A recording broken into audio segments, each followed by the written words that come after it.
My connection OBS went out for a moment. Oh, okay. Okay, so we're live. Just gonna go ahead and post quickly to the Discord and Twitter.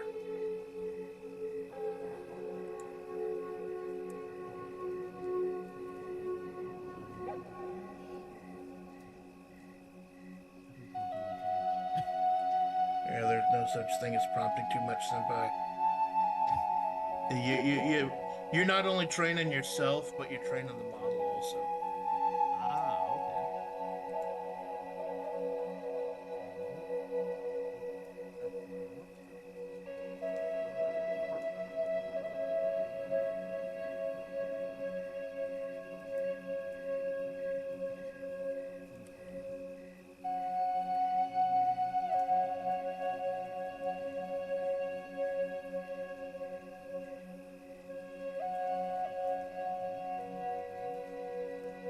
Okay. Pop out of chat. Like I don't plan on following chat too heavy, but it's always nice to have it there just in case something goes wrong or something has some kind of comment. Ah, I I definitely ac- follow chat, or at least I keep it there. well, it actually when I pop it, I noticed doing the vertical streams over this last week. It has been so much nicer doing the vertical streams because I can't see as well, but it's so squished up in the middle. Just having the chat on the right and whatever game I'm doing on the left. It's so nice. I might want to. I know I want to do the for karaoke uh, this Saturday, Splatterday. I definitely want to do it, so it was nice to have that set up. Okay. Okay, so it should be up on all the socials. We'll be going to the main stage now. Turning up the BGM.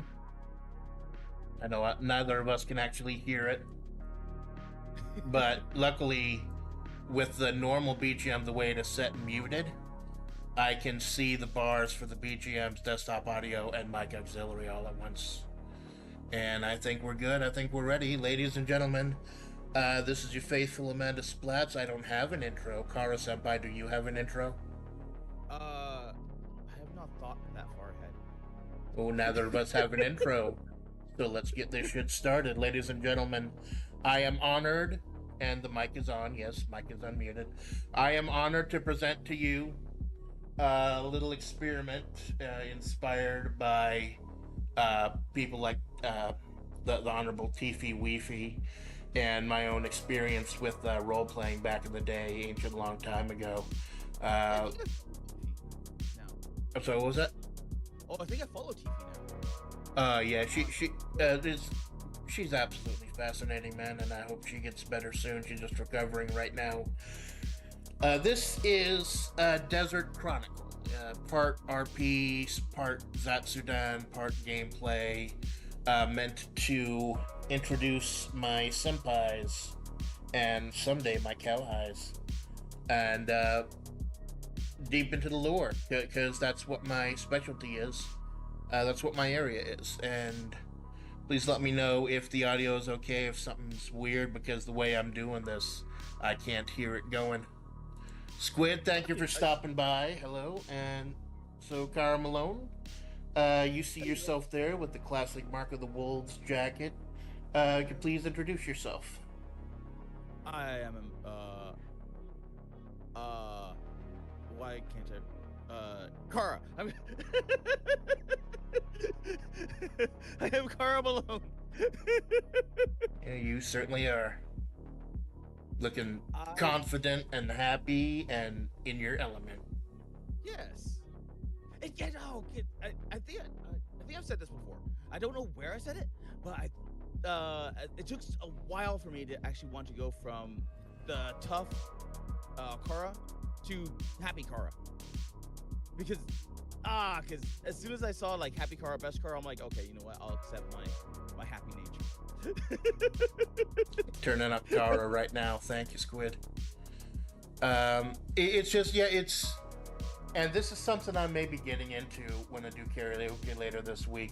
The vision that you have of the character, vision of you have of what you want to do, is not always going to line up with what actually happens. Because No, of course not. as much of a badass as you look, happy Cara, smiling, laughing Cara is best Cara. I am 100% on that. I think someone called me a madman at one point. As opposed to Madman, classic artist, fellow Urufu gang. There are a lot of madmen out there. We are Babaniku. We could either be madmen or mad women.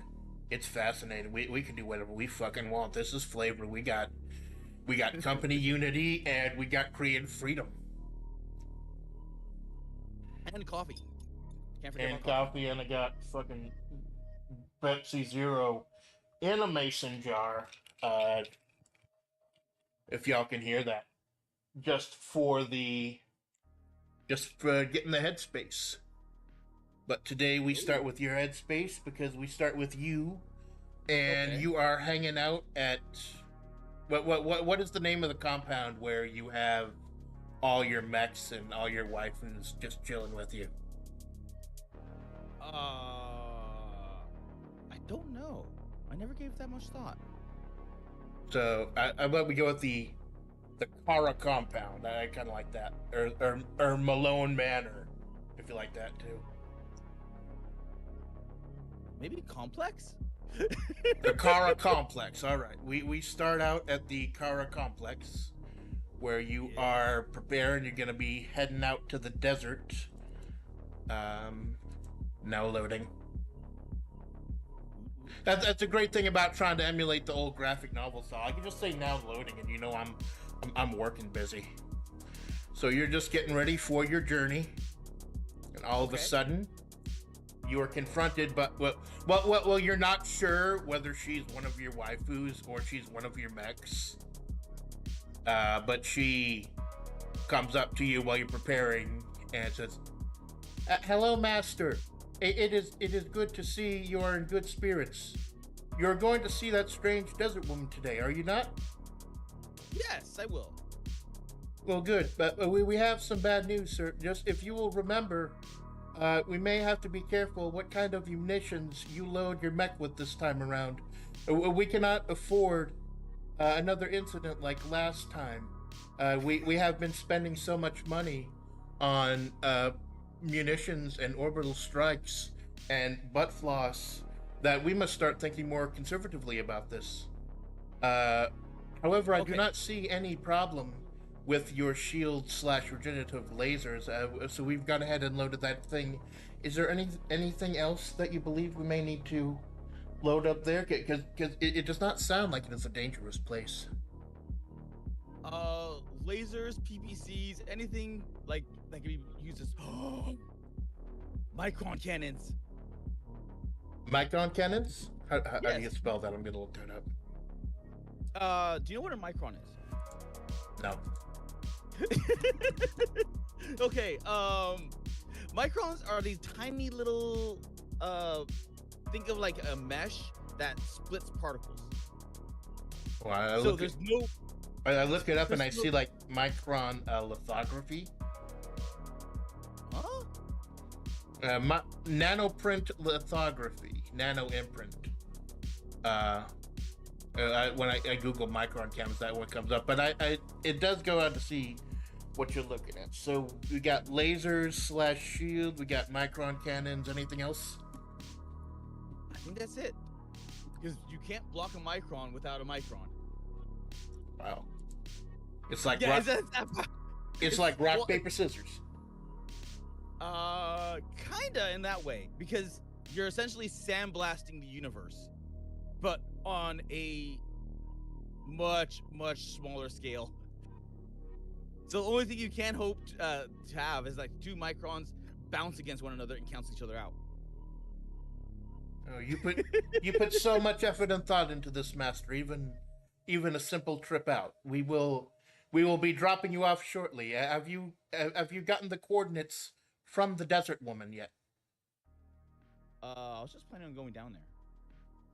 And just a quick reminder, the what happened in the demo, that's going to be greatly different from what happens here, so no metagaming. But you prepared. Now loading. Now loading? Yeah, I've got like 18 different pictures for this. Oh. Okay. And there you are, hopping in your mech, getting ready to go on the adventure to see the strange bohemian woman in the desert. Okay, gotcha. Okay, now loading the next background music.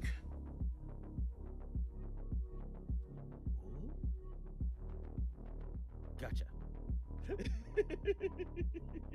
The trip. I've switched to Amanda's theme. The trip over there to the desert. Now loading. The trip is a little strange, however, because you do find yourself in the desert. However, you find yourself there quite quickly. The mech is parked behind the motel. You cannot see it, but it is there. But you do not seem to remember how you got here. You remember getting in the mech.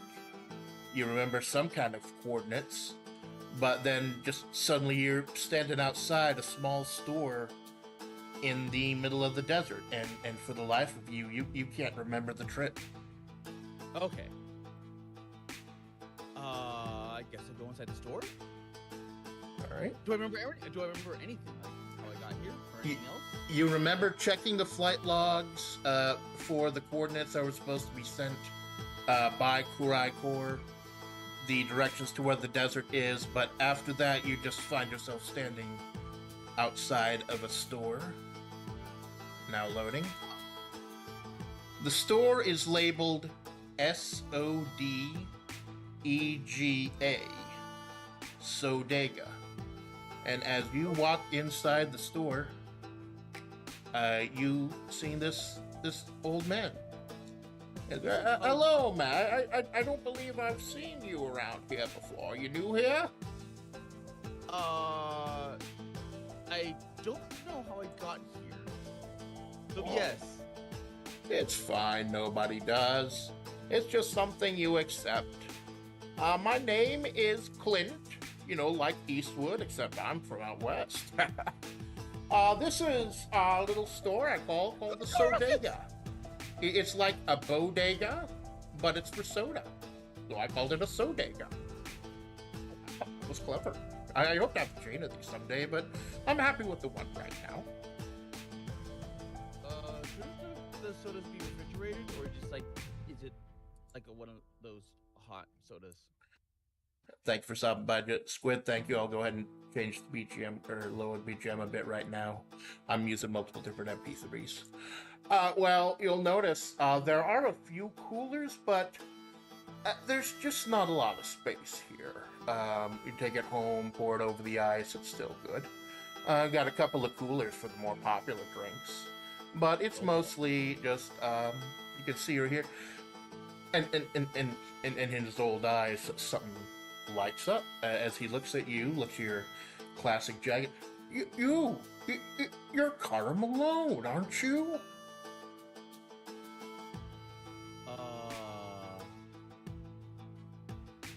I whip out my gun. he holds his head. No, it's all right. It's all right. No, please don't shoot.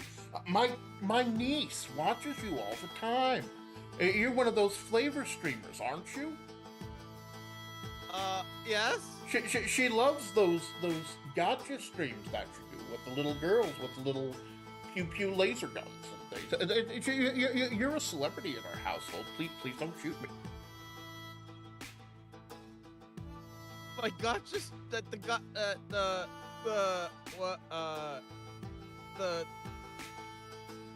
gotchas are not for kids. I mean, they're aimed at kids, but they're not for kids. My niece is third. Oh, thank you. Okay. Yeah, so I don't think they could have shown a little child the picture of the lady with the Okay, I put my gun away. And Clint shakes it. That's that laugh, that addictive laugh. It's just you're just a pleasure to watch. So you know our girl Amanda, right? She's one of your co-workers. Yes. Well, since you're stopping by, I assume you're stopping by to visit her. Could you please do me a big favor? I have a delivery for her, but I feel a little worried because, you know, she usually just comes in and she she picks up the soda and she just carries it home. And in this heat, it's like it gets to be like 140 Fahrenheit out here. I worry about her. So would you mind bringing this to her? Sure. I buy some sodas as well, and maybe some candies.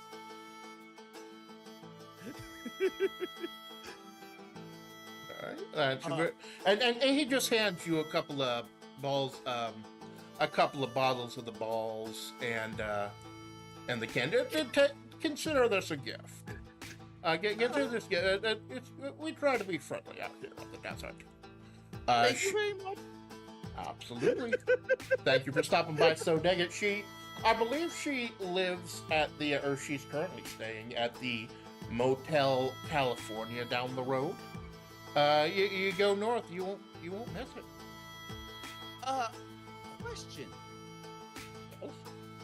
The Motel California, is that an insane asylum? No, it's.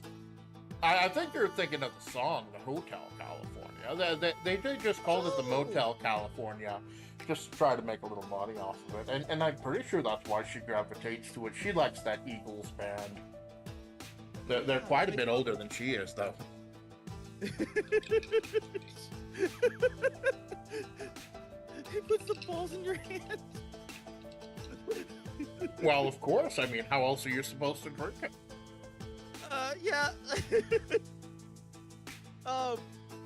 Okay, so, thank you very much. I will be on my way.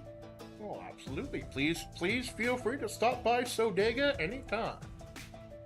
Any friend of Amanda's is a friend of ours. Another question.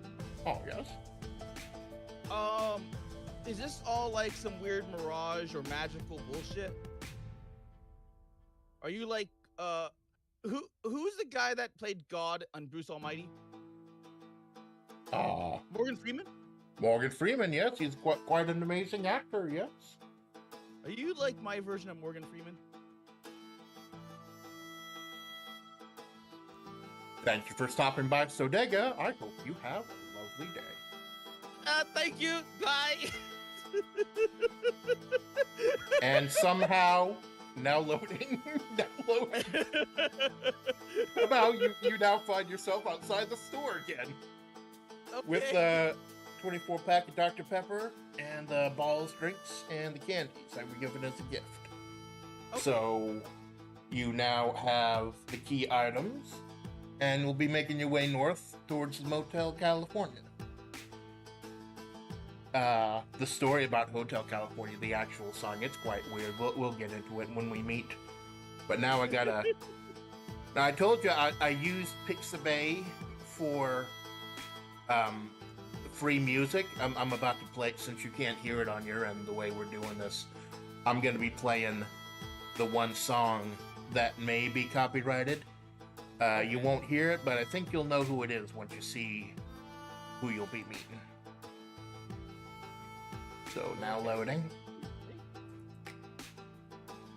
You make your way in your mech, your big old mech, to the Motel California. It's a rundown, nasty motel, but the pool seems quite nice. Got a pool out front. But there is something that even you, an expert in these type of operations, did not expect to see, and that is a cheerful young girl polishing a paintball gun in front of a plate of freshly cooked sausages, hanging out by the pool in front of the Motel California. That does not look like a paintball gun. It's a custom job. So the girl looks over at you, she runs over, she stares up at your mech, and you... Gee golly gee, mister, or missus, or... But you're kind of weird around here, it's fine, whatever. That's amazing! How did you get that? Like, is it expensive? Gee golly gee, are you a psychopath? Absolutely not. This is a paintball gun. I am General Sausage Nakamura of the Ball Bullet Gun Paintball Tactical Division League, and I am currently trying to raise money. My team, would you be willing to buy one of these hot, warm, fresh hickory smoked sausages? They're just $10 each.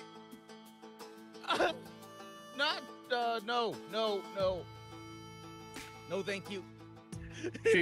She starts pouting, but she shrugs her shoulders. That's fair enough. Fair enough. $10 for one sausage is a bit much. It's a fundraiser, though. The money has to go into to finance underprivileged girls who shoot each other with paintballs for like 3 hours a week.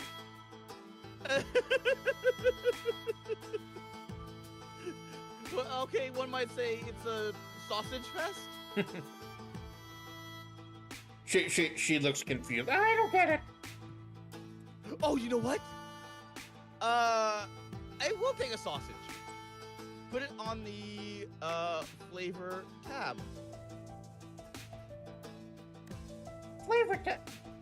Do I Yes. of all the tech I'm carrying around, do I look like I'm carrying around a credit card scanner or Squarespace or I don't know how to do. We deal with cold hard cash here. Oh, well, I'm sure Kurai Company will pick it up. Here's an IOU. I write on a piece of paper. She shrugs. So that well, with a laugh like that, you seem very, very trusting. I trust you. No, it's a bitch. So she hands you the sausage, and she, So you're probably looking for that weird musician girl. She's in room 21. I think I saw her going in recently. Okay, thank you. It's been a pleasure. Well, I just looked it up. Did you know that a pack of sausages, so a pack of like 6 sausages, runs for about $6, if not a bit more? she gets very fucked. This is a fundraiser, lady. Or gentlemen. It's like when a politician does a dinner for like $5,000 a plate, but you're getting like chopped liver or something. You're helping the community, the desert community. You're fucking philanthropist. Okay, you know what? I shoot her. Shoot her with what? My blaster. Luckily, she's a tactician. You can tell by her outfit. So she barely rolls out of the way, but she does start hauling out. She gets the hell out of the way. So now you have acquired all the sausage. Okay. So she starts running into the distance. Now loading. And you make your way to room 21.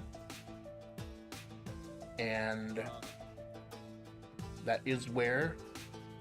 Well, I think I switched this wrong BGM. Nope, that's Amanda's team. And you make your way to... You knock on the door, but the door is unlocked and it opens a crack. And there you see... Now loading. I just barged my way in there. It's just your faithful Amanda Splatts watching television on her phone, drinking Jack Daniels out of a mason jar. Even though you busted into my apartment, I don't seem to. I don't seem to keep my eyes off the phone. I'm obviously engrossed in what I'm doing. Oh, okay. What are you looking at? You can't see from the phone from your angle coming in, but you can see the reflection off of. You can see the reflection off of my glasses. I'm watching a women's bodybuilding competition. Oh, someone's horny. Well, I hear you say that, and I hurriedly shove my phone back into my pocket, and I turn my full attention to you. Well, hey, senpai, I didn't see you. I didn't see you come in. Welcome to the desert. Thanks for having me.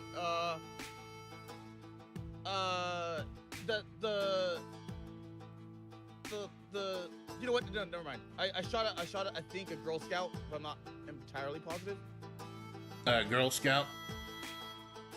Oh, you mean that paintball bitch. That's fine. She and her friends are just running around here like shooting paintballs at each other. It's some kind of, it's like a low budget Tanks and Panzer thing. I think they're really fucking annoying. So I hope girls in Panzer. I'm sorry. What was that? Girls in Panzer. Yeah. I'm sorry, I got a desert accent. I don't always pronounce stuff like that properly. Okay. Well, What the fuck, Squid?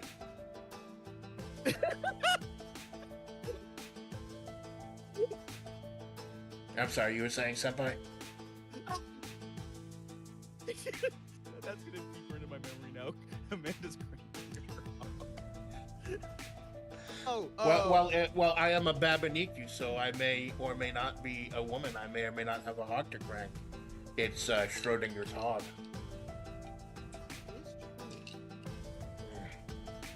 But enough about that. I see the 24-pack of Dr. Pepper with the Sodega logo on it, and I grab it. Thank you, Senpai. That'll save me a fucking trip. I open up my fridge, and you see in my fridge it's just nothing but Dr. Pepper, Jack Daniels, and like a 10-pound block of cheddar cheese that I've been slowly whittling away at over the course of the last month or so. How do you live off of soda and cheese? Well, I tried eating almonds and walnuts and stuff, but that shit got stuck in my teeth. I can't have that. Cheese is fine. You want I thought you might have wanted to wait to eat until we got in town, got down to the casino. Oh yeah, that's true. But I mean, from a personal health perspective, wouldn't you have like massive intestinal problems? That's a big block of cheese, so that's a big block of constipation. I'm roadkill, Senpai. My massive intestinal problems were splayed out across the road 12 years ago. I'm doing fucking great. Oh, yeah. I forget about that. Yeah, well, it's hard to keep track of what you are sometimes, Senpai, because I know you're just this magical being of energy and caramel and light, and I'll shut up now before I embarrass myself further. Does Amanda smell like dead carcass? Surprisingly, no. She does smell like sweat because it's the desert, and she's doused in Old Spice, but the scent of death is minimal. Old Spice. Old Spice. You mean like that spray stuff? No, I mean like I dumped fucking oregano on my head before I came out. What the fuck do you think, Senpai? Yeah, Old Spice. That shit. Yes, that's exactly what I thought. I thought it was the spray, like the gamer spray. I thought that was axe body spray. That's yes. Thank you. Yeah, no. Kind of put it all into one big head jar thing. Yeah, I never used it. Yeah, classy bitches use the Old Spice. Axe body spray is for the fucking guys in the club trying to, the Jersey boys trying to get down with the ladies in the club with the butt funnel. Well, I'm glad that you're just putting spices on yourself rather than the spice sprays. Yeah, I'm well fucking marbled, Senpai. So we make our way back to your mech, and you notice with disdain that your mech is now covered in blue paintballs. Someone had a fucking field day with it.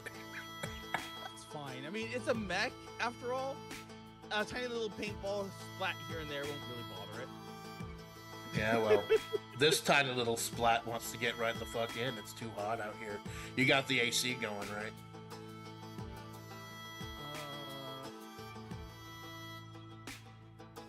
I mean, technically, it's a self-contained system, or mechs would be. So you'd want it to be regulated or self-regulated. That's why you wear like a bodysuit, so that way it contains your heat. Or, well, it gets complicated. You mean like those plug suits that those plug suits that the dipshit kids wear on that show with the Jesus crosses and stuff? Yes. The Evangelion? Evangelion, yes. I mean, you technically wouldn't have to be in one of those necessarily, but you could be in just a protective suit. Like, almost like a large, or like a smaller spaceman suit. Or, like a pilot suit. Nice. Like a U.S. Air Force pilot suit. So that way it clings onto you and keeps all your, stuff inside. Yeah. It keeps everything from depressurizing. Keeping all your innards inside. I wouldn't know anything about that shit. Yeah. So she seems awfully calm about the fact that she's actually roadkill. So I've got a question about your roadkillness. Yes. Are you like a zombie? Like, if I shot you, would you feel it? Or would it affect you? Or would it just, like, grow back? I hope it never fucking comes to that, Senpai. I don't even want to think about that. Oh. I trust you, man. I fucking trust you more than a lot of people here. And the thought of you trying to blow my brains out upsets me a little bit. Okay, now I feel good. Now I gotta feel bad. I know. You have a lot of questions about exactly what I am. I've got a lot of questions about exactly what you are. But the short answer is I don't know. So if I shot you in, like, guts, could I see what happens? I'm a gambler, Senpai. I don't want to take those kind of fucking odds. Cause like I only have to be wrong once. That is true. Because if you'll remember, it ran me over before I got isekai or whatever the fuck happened. So you can be entirely human. You can be like some weird roadkill bug thing that just isekai'd into a human being. Well, the driver didn't get out and fucking tell me what it was before he jackknifed and got smeared all over the road, so I'm not 100% sure myself. The whole thing is kind of a blur. In fact, I'll tell you, the reason I took this name, it took a long fucking time for the paramedics to get out there, and by that time I had taken a humanoid form and I was just screaming my fucking head off, and I could see the rest of myself down. And the paramedics came out, and one of us screamed, "This woman's dying! Get her on the fucking stretcher!" And it's like, this woman, can you hear that voice? It's got to be a guy. And one was like, "It doesn't matter if this is a man or a woman. You help her up into that fucking stretcher, and you get her out here. We got to give emergency surgery now." And the last thing I remember hearing before I passed out was, "You calling her a woman? You hear that voice, huh? She's a man. Duh. A man. Duh. Amanda. So my name is Amanda." That's actually kind of cute. Thank you. So, okay, now that I know that you're kind of possibly maybe human, I probably shouldn't shoot you. Fucking A, right? Okay, so this is my mech. Off we go to, where are we going? We're going to a little place called the Vegas Dream. They wanted to call it the Las Vegas Dream, but I think there was going to be a lawsuit. So it's just the Vegas Dream. So we're going to go ahead and take a moment now loading the actual game itself. Moving the screen to the back. Well, it's like Olympia, Washington. You can't say that if you want to sell something that's Olympic or use the word Olympic, you can't use the word Olympic unless you're actually from Olympia, Washington, or located in there. Oh, I'll be damned. It actually is probably copywritten because there's Dream Las Vegas. Yep. And there's a whole bunch of different little weird things. Yeah, there's also fun fact about this particular game. I probably should have loaded the Japanese version. Do you speak Japanese, Senpai? No. You don't need to because the Japanese version of this game is completely in English. I think the only thing they change is like a couple of references to drinking and alcohol. Ah. Now, for those who are watching at home, there's not going to be any game audio. The way that Cara Senpai and I are doing this is we're on a Discord call right now so they can see my screen in real time and react to the game. But okay. I do have a nice casino background sound. Ooh, let's hear it. It's a little ambiance. I got a mix of BGM and ambiance. Okay. So we have gotten the lyric. She's a man. Malot's fucking. I'm a Babaniku. I can be whatever the fuck I want to. This is fucking flavor, man. We have creative freedom. Mail on stream. Mail on stream, more like mail on. No, I apologize. That's not right. I'm harassing my fucking senpai. And here I'm supposed to be the asexual androgynous one. I'm harassing my senpai. I'm gonna have to fucking talk to HR when this stream is over. I apologize. So we get up to the screen, the front desk, and the gentleman looks over at you, presses the miss button, and asks you, "How do you spell your last name, man?" Malone. Malone. Malone. Oh, like Post Malone. Do you know the Post Malone? I'm more like the pre-Malone. Pre-Malone. Yes. You pre-Malone, like pre-Malone. Oh, that I've never heard of that. Is it a SoundCloud person? More like modern. So you have modern, and then you have Post Malone. Ah. Love it. Yeah, you can tell he's just stalling because his system is going slow. So he goes to enter my name, but he's not 100% sure. His finger keeps hovering between the Mr. and the Mrs. He can't seem to decide. Look at me. I just frustrated to reach out and hit the Mrs. button myself. Last name is Splatts. SPLATT. No, Splatts. Splatts with two. He doesn't give a fuck. He just hands us our tickets, and we go up to the window. We'll play a little bit of each of these, but mostly blackjack. I'm not a huge fan of slot machines, honestly, because there's no skill involved in that. You just sit there in front of a machine. I played a little bit of slot machines, and it's just like, I don't get this, and I walked away. Yeah, you have no. I like stuff like blackjack and poker because you have a say in it. So, are you familiar with the rules of blackjack, Senpai?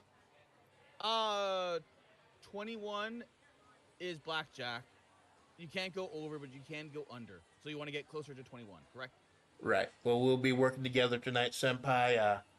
I was going over your VODs earlier. I certainly wasn't watching the 1999 Miss Olympia contest, the year that Kim Shizevsky won it for the 4th time. And going over your VODs, talking about how as an apprentice butcher, you... Oh, yes! You actually helped a guy make roadkill stew over the phone, didn't you? Yes, I did. Well, not roadkill stew. I was teaching him how to cut the deer carcass in half, or like in portions, and he had his dog that was just humping away at it. For the life of me, well, we've all been there. For the life of me, I, I, I still to this day like think that it could be a troll, like get like candid camera kind of thing. But it went on for so long, and you could hear stuff in the background. So I'm like, this is real, isn't it? This I'm not being punked. I'm not being like candid camera. This is actually real. And somewhere out there is a corporate video. I know it because for all intents and purposes, that was recorded. And if not that one, because he did call corporate to say how good of an employee I was. Yeah, So for quality assurance purposes, right? yes, so I know that there's some video out there somewhere about this guy either calling corporate or being in conversation with me over the phone. So I legitimately wish I could have that. Yeah. Because You're so helpful to everyone, and you're able to take control of the situation, man. I've always believed in you. Uh, oh, thank you. and working on yeah, I get and maybe that's why we get along so well because you obviously know how to handle roadkill. So tonight, senpai, I suggest you relax, lean back. I lower my glasses and show you my dead, yellow, jaundiced, soulless eyes, and let the roadkill take care of you. I What do see I you? freaked you out with my eyes, and I slide my glasses back on and slump over to the blackjack table. I still have the mason jar, by the way. So, are you trying to hit on me, Miss Splats? Yep, mission failed. Yeah, I would say so.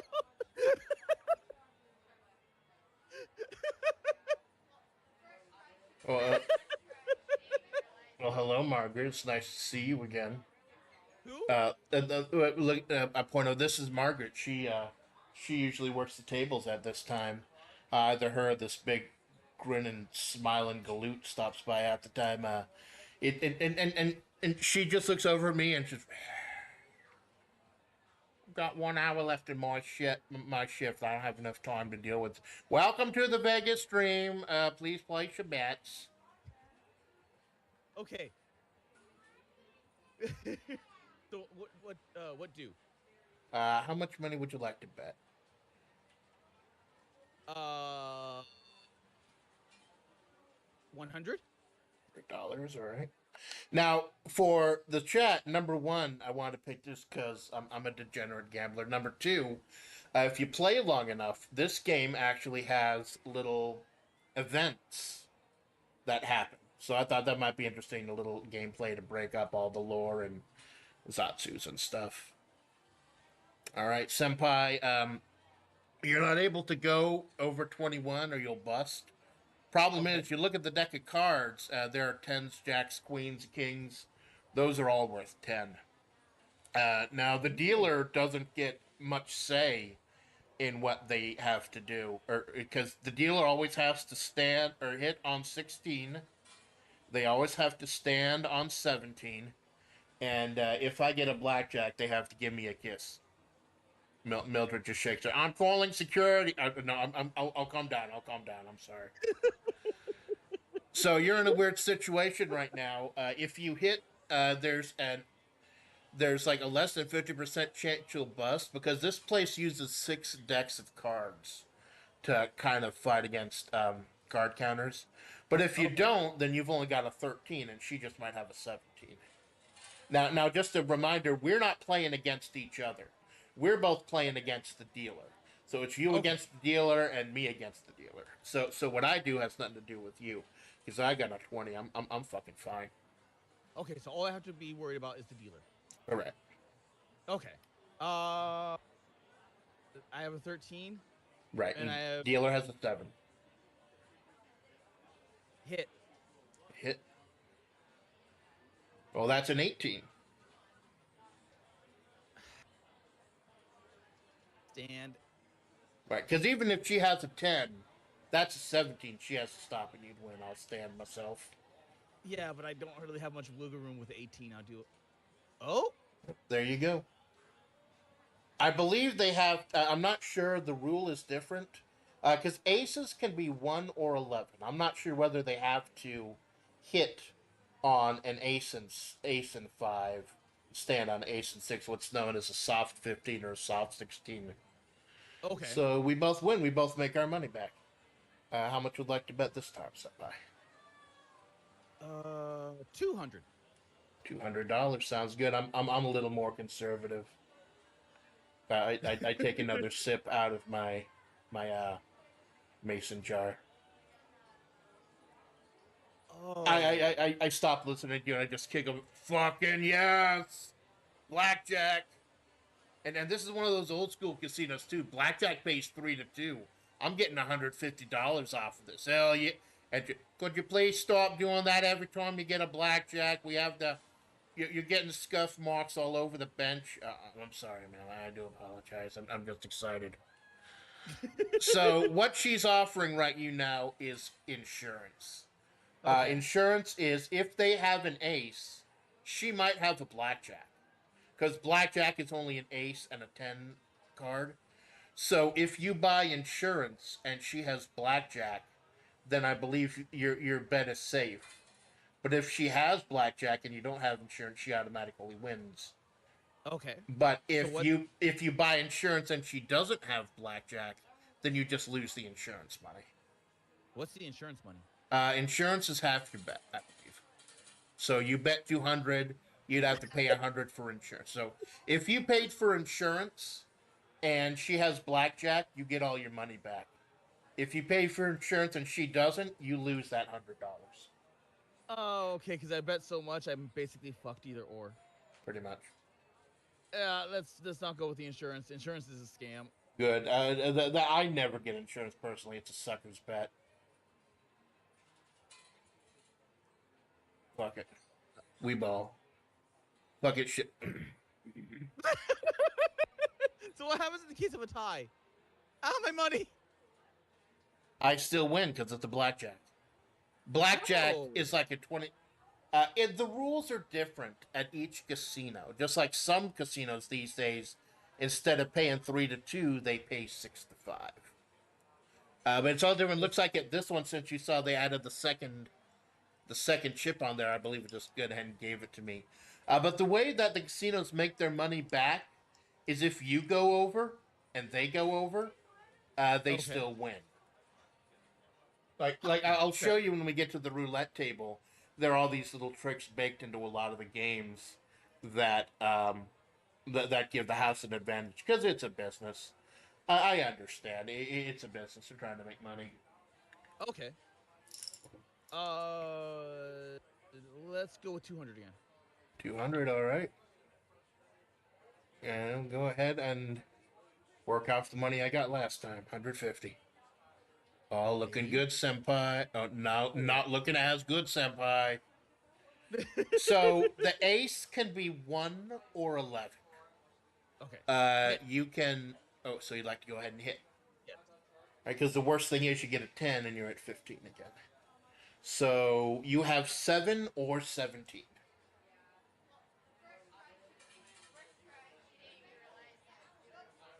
That's a hard situation because I'm screwed in either case. Right. Well, she has the 6 up, so if she's got a 10, she'll have to draw again and probably bust. Stand. Okay, stand. 17. Me, I've got an 18. I've got to stop. 10, 16. There you go. We both win. like I said, we're not playing to get. There are some variants where people play against each other. I think that's what Rika 2 was doing when she did blackjack. But we're just playing against the dealer here. We're playing against the house, and I think we're doing pretty good. I would say so, yes. By the way, don't worry about paying me back for the $700 I gave you. It's a funny story. I was out looking for foraging in the desert, and I found these 2 low budget Chinese lathes. And watching your stream with Nicola last night, I found out they're worth exactly $700. So I made a fucking killing on that. Seriously, I thought that was a hilarious coincidence. She said they were worth $700, and you start with $700 in Vegas Dream. I thought that was kind of funny. I mean, some of those can get really expensive. Yeah. Well, we'll see. We'll break the bank tonight, Senpai. And Hopefully. we're probably not going to be doing it tonight, but I will let you know, chat or whoever's watching or lurking anything, that there is a win condition. If you make it to $1 million, you get to see an ending. But I've Wow. not been able to do that without save states and just spamming the right bit of the roulette table. I'd imagine so, because that would take a while. So Yeah. you have to go like double or nothing, double or nothing, double or nothing very fast. Yeah. Luckily, I'll show you there is a password screen, so if you need to stop, memorize Oh. that. And if you even get one letter or one punctuation mark off, you're fucked. But you guys aren't gonna do it tonight. What we're doing is $1 million? I'll tell you what we're doing. We're going to a fancy fucking steakhouse tonight and talking about the future of flavor. But tonight we got to get through this. So how much would you like, Senpai? 200 again. 200. I'll still play conservatively, even though I'm ahead just $100. 8. You got 18. I got 18, but the dealer's got a jack. I will stand. Yeah, you really got to stand because almost anything will break you. Yeah. I have a little bit more wiggle room because I have 8 or 18. So I'm going to go ahead and. Well, okay. Fate has dealt me this hand. Okay, let's see what they get. 16? 17, we still won. I noticed my mason jar is empty. I get a little. Oh, yeah, thank you. I get a little upset, and so I reach over to you, and hold on. I grab your balls, and I open the top, and I pour it into the mason jar while you're distracted, and I just take your drink, and I take your drink while you are confronted by this old British gentleman who says, "Miss Malone, it looks like you're making lots of money. How about a game of roulette? Yes or no?" I don't think we encountered this during the demo. They will occasionally get you like little one-round games. Okay. Does it matter what I? I'm hot. I'm sorry. You said okay. I thought you meant yes. Oh God! Yeah. You said okay. Oh, please play to win. I'm not a sore loser. Well, luckily this is simple. This is very simplified. You just bit red or black. What? So the way roulette works, I wanted to get this because I had a whole monologue planned. There are 38 spaces on a roulette wheel. Okay. 18 are red, 18 are black, and 2 are green. The easiest bet to make in roulette is red or black. So basically, it'll show the whole board when we get to the round, but you're betting on whether this ball in the giant wheel will land on a red spot or a black spot. Yeah, I played roulette before, Oh, but I'm just surprised that it's just a simple red or black, like 50-50. well, this is just a mini game. Like I was gonna do a couple of rounds of actual roulette in a bit, but Okay. this is that like there will be a blackjack mini game where a guy challenges you to a round of blackjack or a Keno mini game. I believe there is a Keno mini game also, and there's a high and low card mini game. But this is all random. That's one of the big reasons I wanted to do because I love an element of randomness when doing role playing. Okay, yeah, I like that too. Red. 'Cause Red it goes is. fast. How much would you like to bet? 200? 200 it is, Miss. I do apologize. I do not believe I caught your name. I think it went black. It went red. No. I'll go by you. You said it went black. I trust your judgment, young lady. I will take that 200.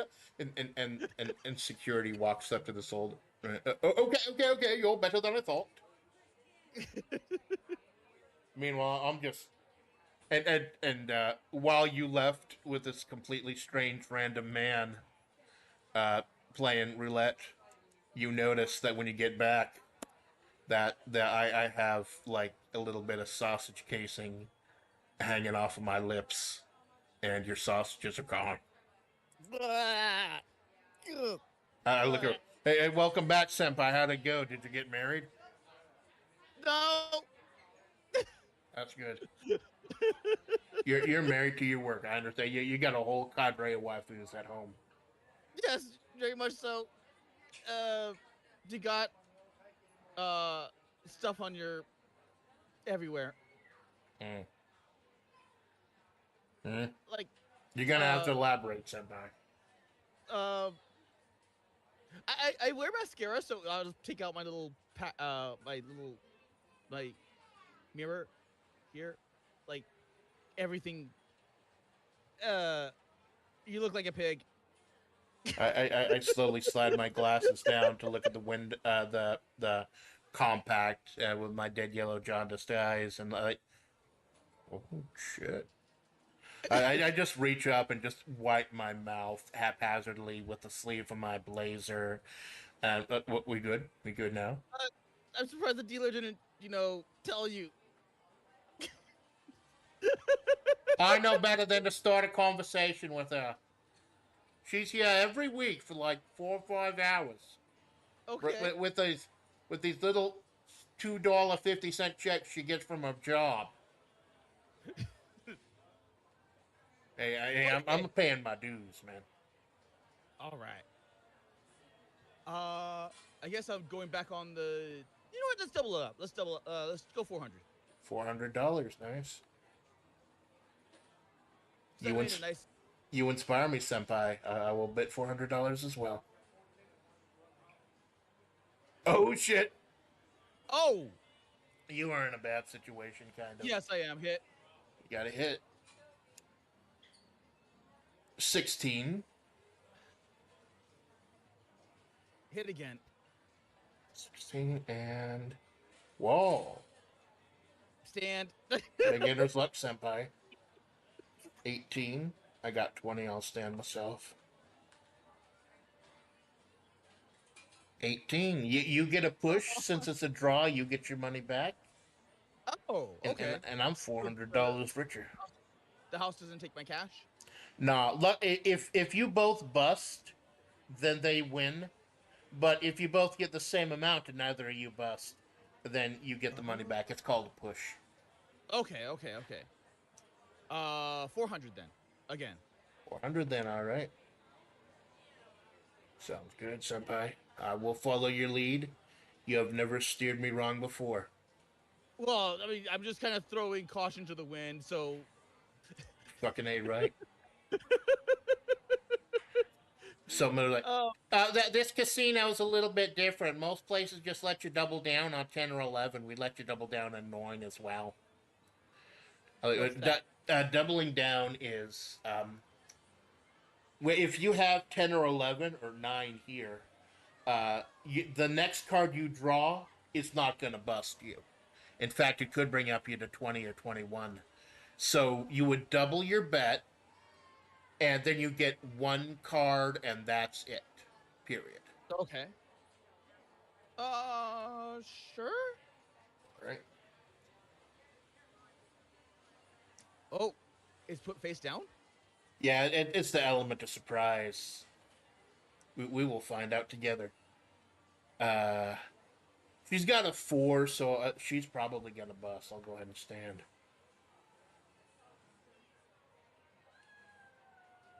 Oh. There you go. No matter what happened, you won. Fortune favors the bold, senpai. It always has.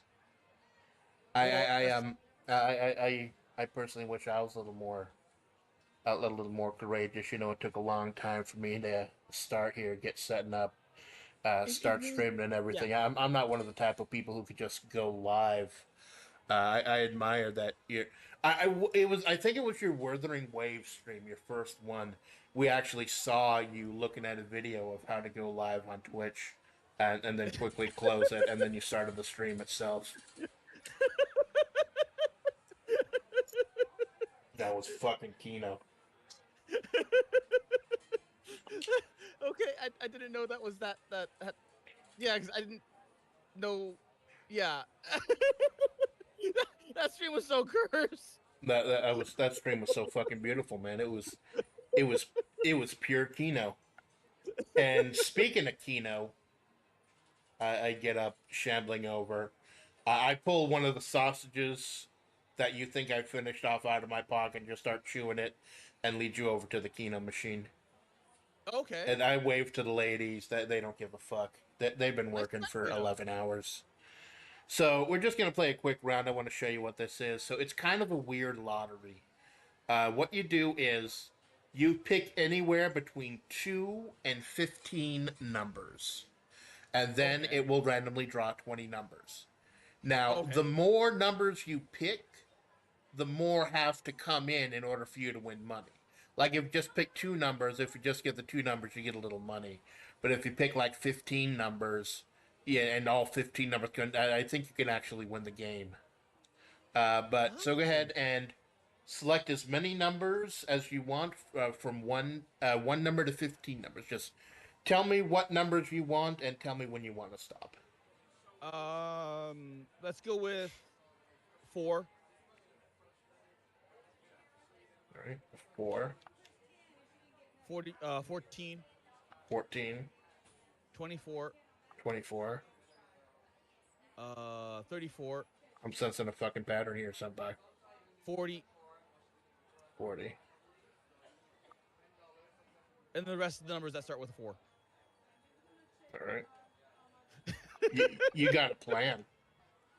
Now, you're not making a joke because 4, the Japanese number for death, and you with the fucking roadkill lady. That's exactly what I was doing. So I assume you want 54, 64, and 74 as well. Yes. All right. Well, you're limited to 15 numbers, senpai. Okay. Whatever bum numbers, let's go with 4. So we'll take the top number and the 2 bottom numbers then. Oh, just make a cross. Actually, this is just make a cross. A cross section of 4s. You might want to double check the room rules and no religion on my streams, but I will make an exception for you. So there we go. Now you're gonna have to get several of these numbers coming up in order to make money, but even if only a few of them come up. So how much do you want to bet? 100. 100, yeah. So I will go with 4, 20, Hey, 420. 6, 9, 3, 16, and 77. All the funny meme numbers. Yeah, put me down for 100. No. I said 100. I said I didn't say that. I said a fucking 100. Are you listening, lady? I don't want to. Fuck. The winning numbers.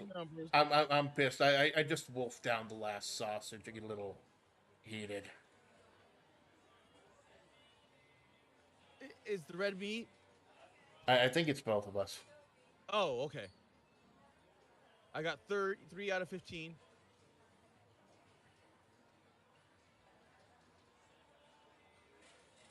I stand up. I try to overturn the table, but I'm so weak and thin and bony, I just end up hurting my shoulder, and I just start ranting and screaming, and bawling, and meanwhile this rugged gentleman comes, Miss Malone, I wonder if you knew about this great show tonight.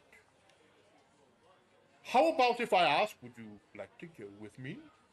This dude you've Sure. never met is hitting right on you. Well, it's a game show, so I mean, okay, did I ever tell you about the time with the Nickelodeon stuff? No, I don't think you have. Okay, well, oh yeah, I think I just told it in a chat. But I used to. I wanted to get a part of that. What was it called? The Nickelodeon Guts and the big. Oh, I forgot what it was The called. aggro crag, the fucking aggro crag. You have great taste, senpai. I love that The show back in the day. the one with the big gigantic tiki robot guy. No, that's Legends of the Hidden Temple Yes, with that Olmec. that. Yeah, Mm, I wanted to be a part of that, and so I the sent Shrine in of the letters. Silver Monkey. Yes, I wanted to be part of that, so I sent in letters, and they I found out afterwards, much afterwards, is that the only way that they pick people is they pick people in studio. Yeah, So, or they pick people in park. So you have to be in the area at the time when they are looking or when they are casting, right. and then they'll just grab random people and they're like, "Hey, would you like to be a part of this?" So the letters meant nothing. I believe they had to do that because I think they're like filming 3-4 shows a day, weren't they? Yeah, they had to. Yeah, they had to do that. Yeah. But It's when like you're like, oh, it's like when I was young, when they had the contest. If you remember the original Power Rangers, they killed off the Green Ranger for the first Power Rangers, and they had auditions across the country. Little kids could audition to be the new White Ranger, and I was so excited for that shit. And then they held the contest, and the big day came. I didn't make it. None of the people I knew made it. And then they showed off the White Ranger. It was the fucking Green Ranger recast. It was a fucking scam. I don't know if I could call it a scam because I don't think I had to actually pay any money. But I was no, heathen. it was. Yeah, none of it was money, and not unless you were like the Pepsi dude, the Pepsi Harrier guy, because Uh, that guy actually paid money to get the Harrier. what? I don't think I'm familiar with this one. You're not familiar with that? Nah. Oh, okay. Pepsi ran a commercial saying, "Here's Pepsi points that you can get via like turning in your Pepsi either caps or whatever it was, and you can turn those in for points or tickets or whatever." Oh yeah, I'm And familiar with those. Like I think they redid that recently with the Baja Blast yeah, points. yeah, they massively redid that because of the Harrier thing. So what ended up happening is that they put a joke, what's it called? Prize being a Harrier jet. So they actually did run the numbers and they're like, how much cheaper is this? So they ran the numbers and found that they can get it for like a quarter to maybe half the price of what a Harrier would be in real life. They're like, okay, we're gonna do this. So they started going around the back end and seeing what they could do to get more points. So you can actually go and write in and say, okay, here's a check or whatever. I want this many stubs or the whatnot without having to buy that many Cokes, because most people were stupid and would either buy the Cokes or buy the whatever in order to do that. So, I this love where way, this is going. so it allowed them to kind of glitch the system and buy it. So they turned it in and they're like, no, we're not acknowledging it.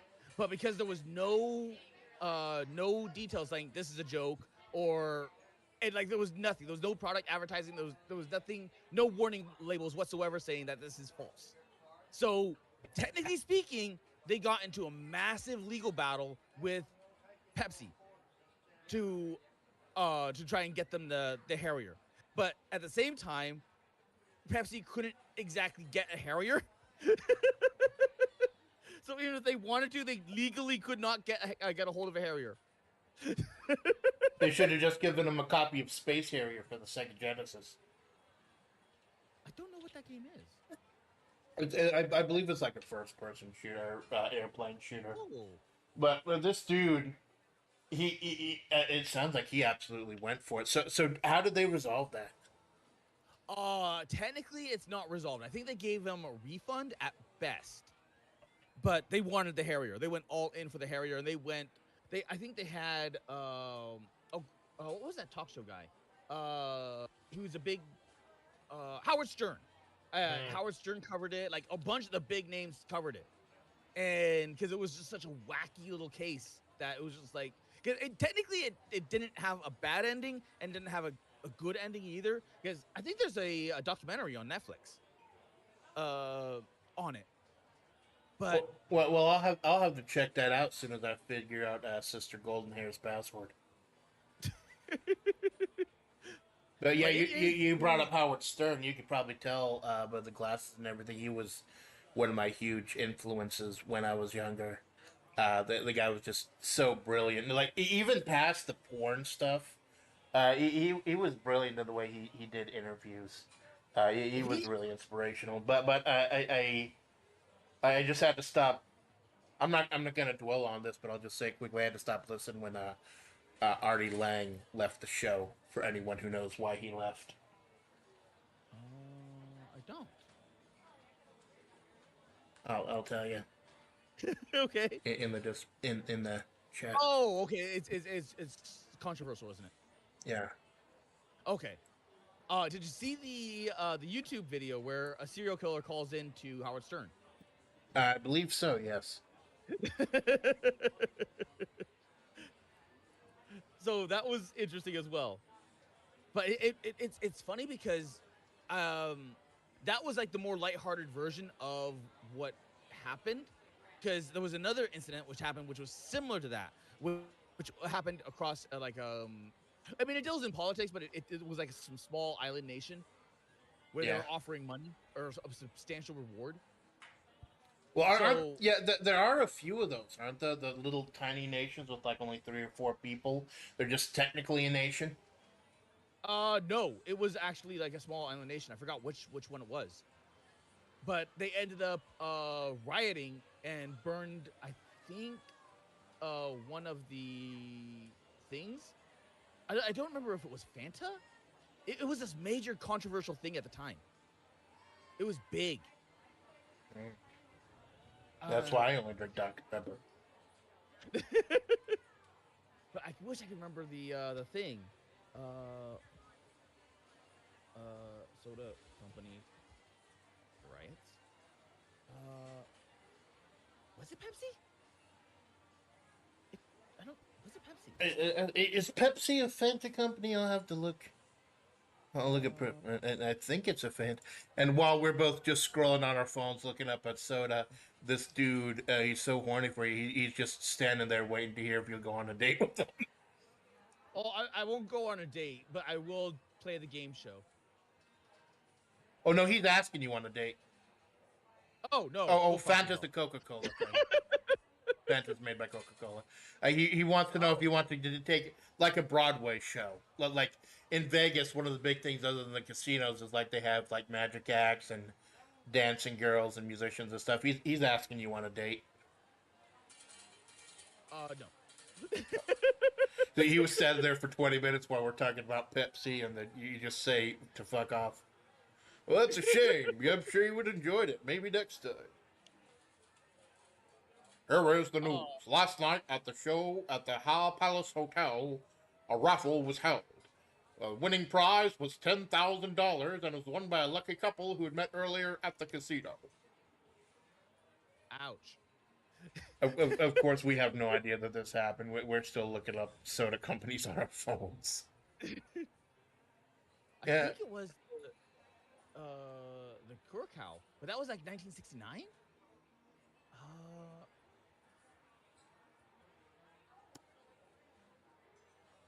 I'd have to relook this up because I could have sworn. Decades ago, a marketing stunt promised the Philippine soda drinkers a chance at 1 million pesos, but they got a Bloomberg article. I'm not gonna show my stream because I'm a little paranoid about showing actual browser windows. But I'll give you the link if you want to take a look. Yeah. Oh, I know briefly about it. So, thank you.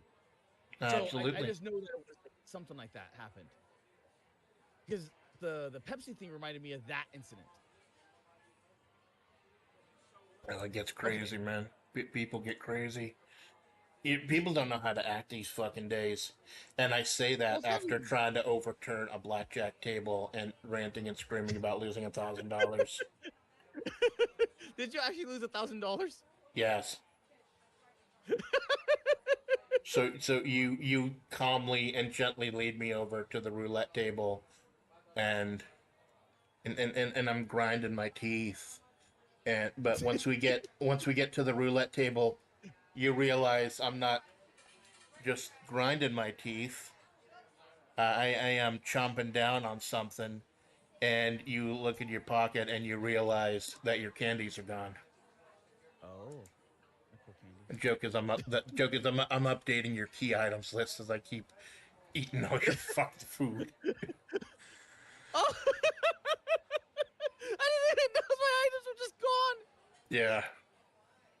I mean, Well, luckily you're they you're weren't. always watching out for me, senpai. I do appreciate that. I'm just chewing on this little fucking strawberry watermelon hard candy. They're You're fucking jacking all Werther's my key originals. items. Senpai, I thought I was your key item. No, So, well, they could be useful for something. I thought I could be useful. I realize that I'm not getting through it. I do apologize, senpai. Like, I would offer to pay you back for it, but I don't think you can like do 50 cents in this game. So you'll have to. I'll give you an IOU, senpai, and I owe you a lot. Oh, thank you. Yeah. So we'll do just a little brief roulette before we get going because I am angry. I am heated, and being around with you helps out. So, how roulette works when Yeah, you're I playing know. normally? Right, Oh, yeah, for chat, I guess. right. Well, how roulette works is you see all the numbers here, 1 through 36. You can bet on a number if you want, and if that number comes up, you win 36 times the money because there are 36 spaces. However, you can make other bets. You can bet on 12 at once. That's a third of the board, and if you win, you get 3-1. You can bet on odd if you want. That's half the board, and you can get 2-1. You can get 2-1 with the columns, red or black. So basically, you're betting on the odds because, like, there are 36 spaces. You win 36 times the money. But Yeah, this is here where this is is. where the house makes its own money. Father Splatts. The green zero and the green double zero. You see, Father Splatts called these the bitches, and that's why Mother Splatts never went to Vegas with them. But what they are is your odds of getting one of these numbers is not 1 in 36. It's 1 in 38, especially with the zero and the double zero. So if you bet red and the green comes up, you lose. If you bet black and the green comes up, you lose. The only way to make money with if it comes up on green is if you specifically bet on green, and that is how that's how they make their money off of roulette. And I was ruminating on this yesterday, senpai, in the salt mine, and I realized that this may be our game because in a world where everything's just black and white or black and red, you just got the two sides evenly matched against each other. It took a couple of green bitches like us to shake up the industry. Don't you think? Oh, okay. I mean, it's still missing the what's it called? The split or the column? Well, what do you mean splitter column? If you go to the right, there should be a column right in Oh, between the that numbers. they put it on the left, I think. Oh, The 2-1s, and you can bet in the middle if you want. yes, that's what I do. Okay, so what would you like to bet, Sim? We're probably not going to spend too I much time here, but what would you like to bet? I would like to bet in the middle between 27, 24, 23, 26. 24, 26, 27. How much would you like to bet? Oh, Uh, fuck. I hit the wrong button. I know I was going to. But I'll go ahead and do it next time. I'll hit the A button. Put my thumb on the A button right now. Mildred, Margaret, I forgot she left the blackjack table. She thought that working roulette, she wasn't going to see me. But she fucking she's openly face bombing. She's like in the 11th hour of her shift. She doesn't need my shit right now. But I'm too busy patting myself on the back for that metaphor that I just achieved. Oh, so you can actually just not like not bet anything and just watch the game go. Right, and that's what you have to do a lot if you don't have any money. Like if one person runs out early. So how much do you want to put on 23, 24, 26, 27? Just like a chip. 100, all right. Yeah. And 100. what else? And then go beneath it, right beneath it. This one? Yeah. Uh, I want 20, to play the middle. 22, 23, 26, 25? Yes. 100 as well? Yep. And then do the same thing with the next column and the next column. No, the column on the right. All right. You know what? That's fine. That's fine. I'm backing out. Okay. Oh, there we go. You got to cheat it a bit.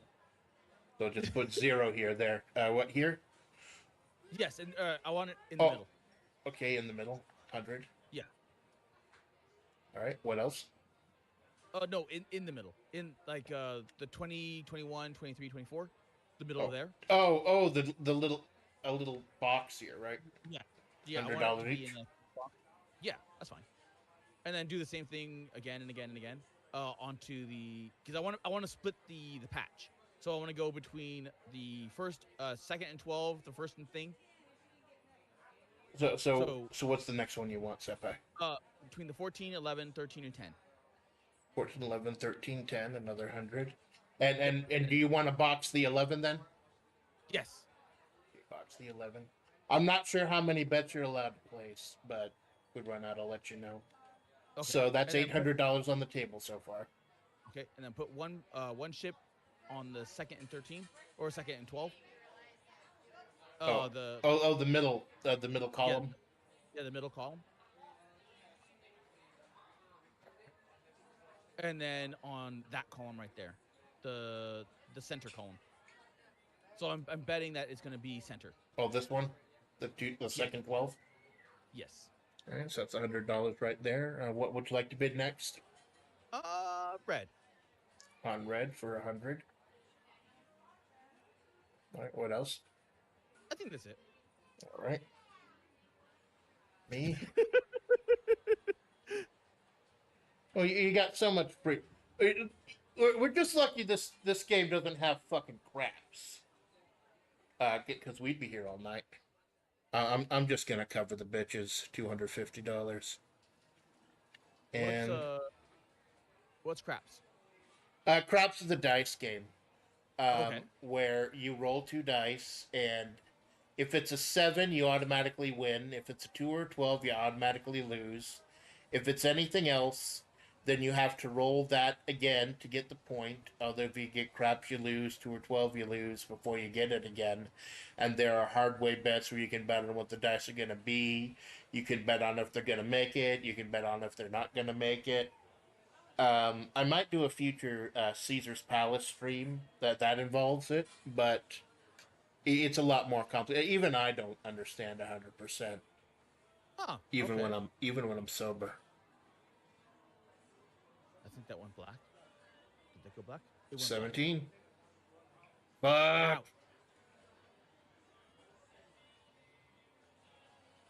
So I got middle column and I got the second column.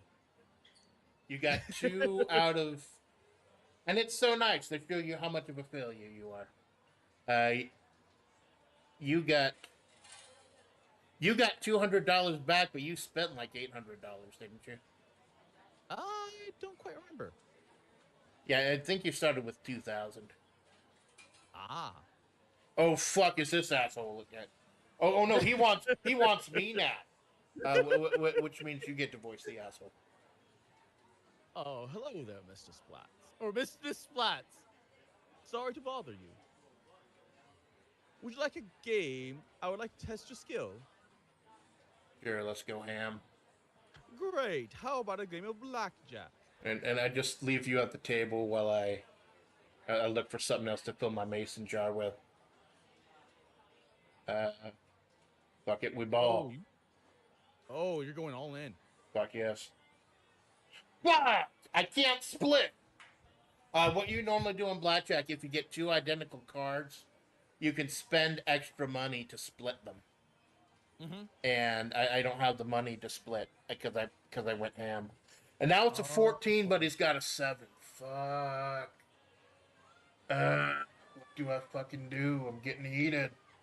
Can't get heated. You get fucking and yeah, I'm smacking myself in the forehead right now. I'm just trying. My glasses fall off. He looks at my dead yellow jaundiced eyes and he Get just kind of heated. Get stares. mad. Yell. Uh, Rage. I'm a cleric, not a barbarian, senpai. So I just got to play the odds. I got to hit. Fuck. Now, now, see, he would have won anyways. If I'd stopped, he would have won anyways. Is this the same sack of shit, senpai, that you turned down, and now he's trying to get money off of me? And it's, by the way, it's not necessarily always going to be the same guy. I believe there's a limited number of portraits. But I'm going to pretend that this is the same guy, and he's pissed off that he didn't get a date on you. So he's trying to drive a wedge between us. I will not have that shit. This is my fucking senpai. I don't care that I'm fucking peddlers. Oh no, you're a fucking shit stain on society. I come out, I'm ranting and screaming. Senpai, you won't believe this fucker, this motherfucker. What? Why didn't you go see the fucking Broadway show with him? If you went there, I might not be fucking broke right now, man. If it wasn't for your misfortune, I'd be a heavenly person today. Well, And so I just slumped over the blackjack table, start just sweating and pouring my drink all over it. Mildred is calling security at this point. So I heard stories about this when it comes to Vegas. Like people go completely freaking mental. I've never been to Vegas or any like gambling place, but even if it's an old woman who's putting pennies in the slots getting heated, people get that's why they have security cameras everywhere and they got security guards everywhere. I thought it was so you don't like you don't try to cheat. Yeah, that too. They don't want dirty card counters or anything, like people shuffling the chips and everything. So you're the only one who's got money right now. You've doubled your money, so um, I think we're good. Do you want to keep playing, or do you just want to get something to eat? What do you think? I think I'm about to pass out. I'm just slumped over the table right now, trying to compose myself in front of my senpai. I'm heated as fuck. It's like I'm back in Thailand and Adon is kicking me in the head for like a fucking hour. I mean, you do have a kickable head. I'm that's not a compliment, but I'm gonna fucking take it as one. Okay, is there any way to buy you back in? Yes, there is. You can exchange your money between players. Oh, okay. Can I give you like 400? I think so. Get the right button. I forgot that I switched over. 400. I look over at you and like that. I appreciate your generosity, senpai. I do. I truly do. Especially considering that I'm the one that gave you the $700 to start off before we came here. So we can play a little more blackjack before we go eat. You have to know when to walk away. You have to know when to walk away. You got yeah, you gotta know when to hold 'em, know when to fold 'em, know when to walk. The security follows me a little bit closer. You better count your money while you're sitting at the table. It'll be time enough for counting when the deal is. I'm a fucking V singer, man. Amanda Splatts karaoke this set, and good news. Thanks to the amazing help of Nicola Senpai, I was able to fix the latency problem. I did a couple of test audios, and the problem was like the filter I used to filter out the fan and everything that I have going here, because it's a fucking desert. It was off by like exactly 100 milliseconds, so I was able to get everything matched up. Because if you remember, my premiere I had to sing a cappella and without backing vocals even. But that's been fixed up, so Saturday is gonna be a night to behold. I will have karaoke, and I may have an important announcement. Nice. Mm. I will go with 400. $400. There we go. So will I. Okay. You knew I was a degenerate gambler when you met me, senpai.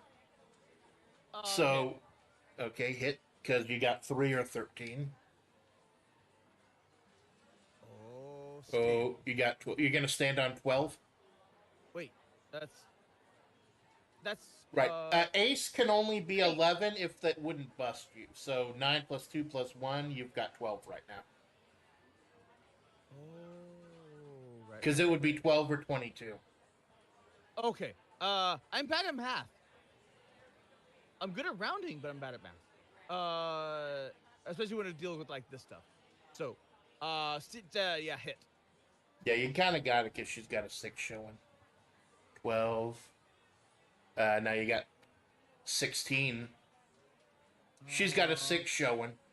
It's not always accurate, but it's a good rule of thumb to assume that the dealer's got a face card worth 10 points. That's a face down card. So if you were to stand and she does have a 10, then she would have to draw because they have to draw on 16 and stand on 17. Oh, okay. So you think it would be good to stand in this case? Personally, yes, because anything higher than a 5 would bust you. Okay, I'll stand. Right. I got 20. I'm fucking good.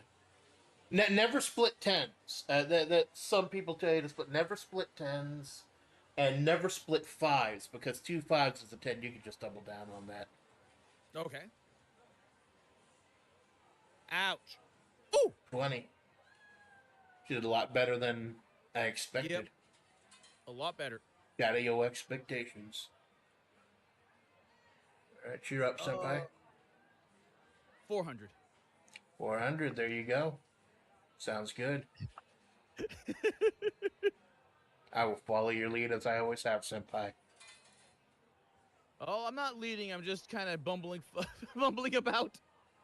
We're all bumbling about in this life.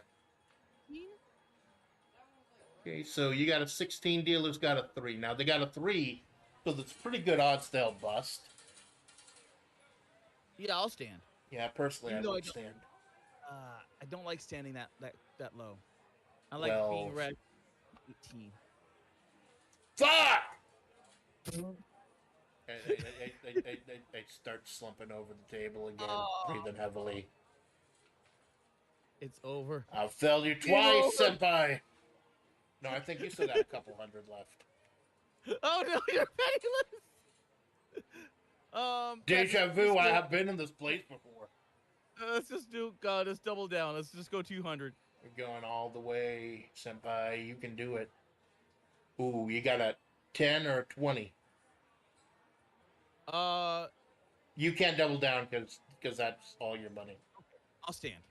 It would be dumb to double down already anyways because you already got 20. 7, 18. I'm back in the game, baby. You're back in the game now.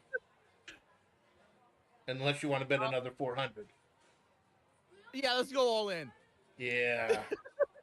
I'm rooting you on while mentally I'm checking to see if you've got any more food on you.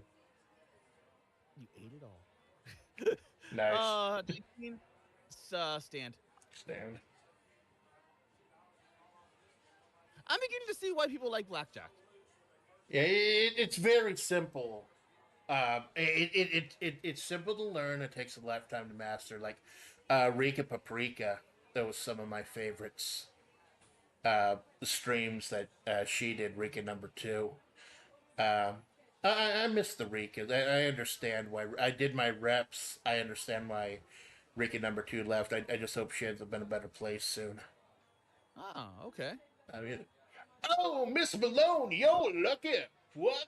A game with you? No chance. but I'd like to offer you a drink at the bar. How's that sound?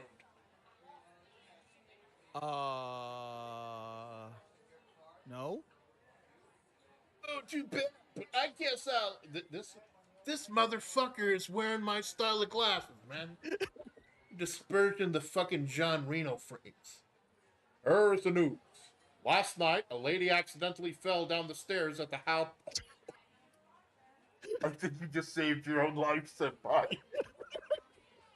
Mrs. G. Roberts, lady in the accident, was said to have been under the influence of the time. Oh my god! That lady's dead. That dude was trying to roofie you, senpai. Dear God, I did not. I'm playing the American version of this game, and like I said, the Japanese version is in English, but they do cut out because Nintendo censorship was pretty heavy at the time. They cut out some references to drinking and cigarette. I think they cut out all the cigarette references, but this dude was trying to fucking roofie my senpai. Hold on a minute, senpai. I'll be right back. I'm reaching you. The security sees I'm reaching the small of my back, pulling out a Desert Eagle, and immediately they just fucking they swarm the place. Like, I'm sorry, I'm getting heated. I'll come back. I'll come down. I put the gun back. Are you okay, senpai? Yes, I'm good. Good. Wouldn't be the first time. Yeah. Probably won't be the last.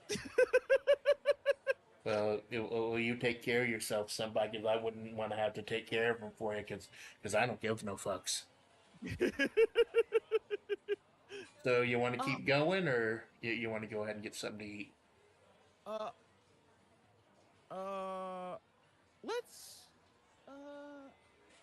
Let's see.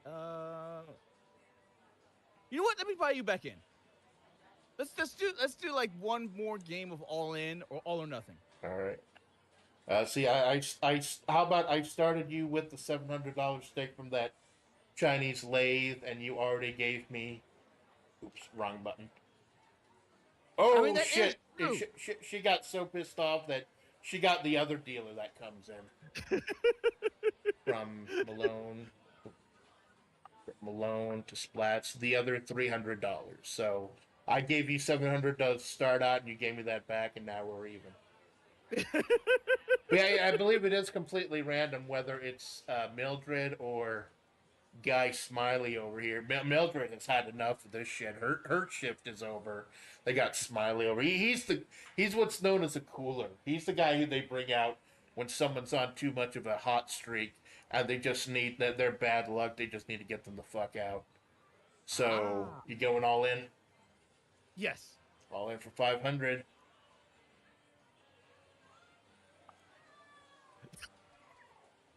I gotta play more conservatively. This is a gift from my senpai.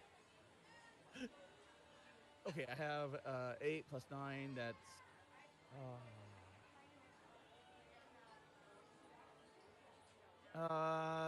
stand. 17. He's got a 3. That is a very smart choice. There's part of me that wants to hit. Just. Oh, there you go. Hello? Yeah, now you're penniless. That ain't fucking fun, is it? Now that's weird. When I went penniless, it didn't do this scene, and we didn't do this scene in the demo or when I played it because when I got the slot machine, I won. I think it might be because your player won.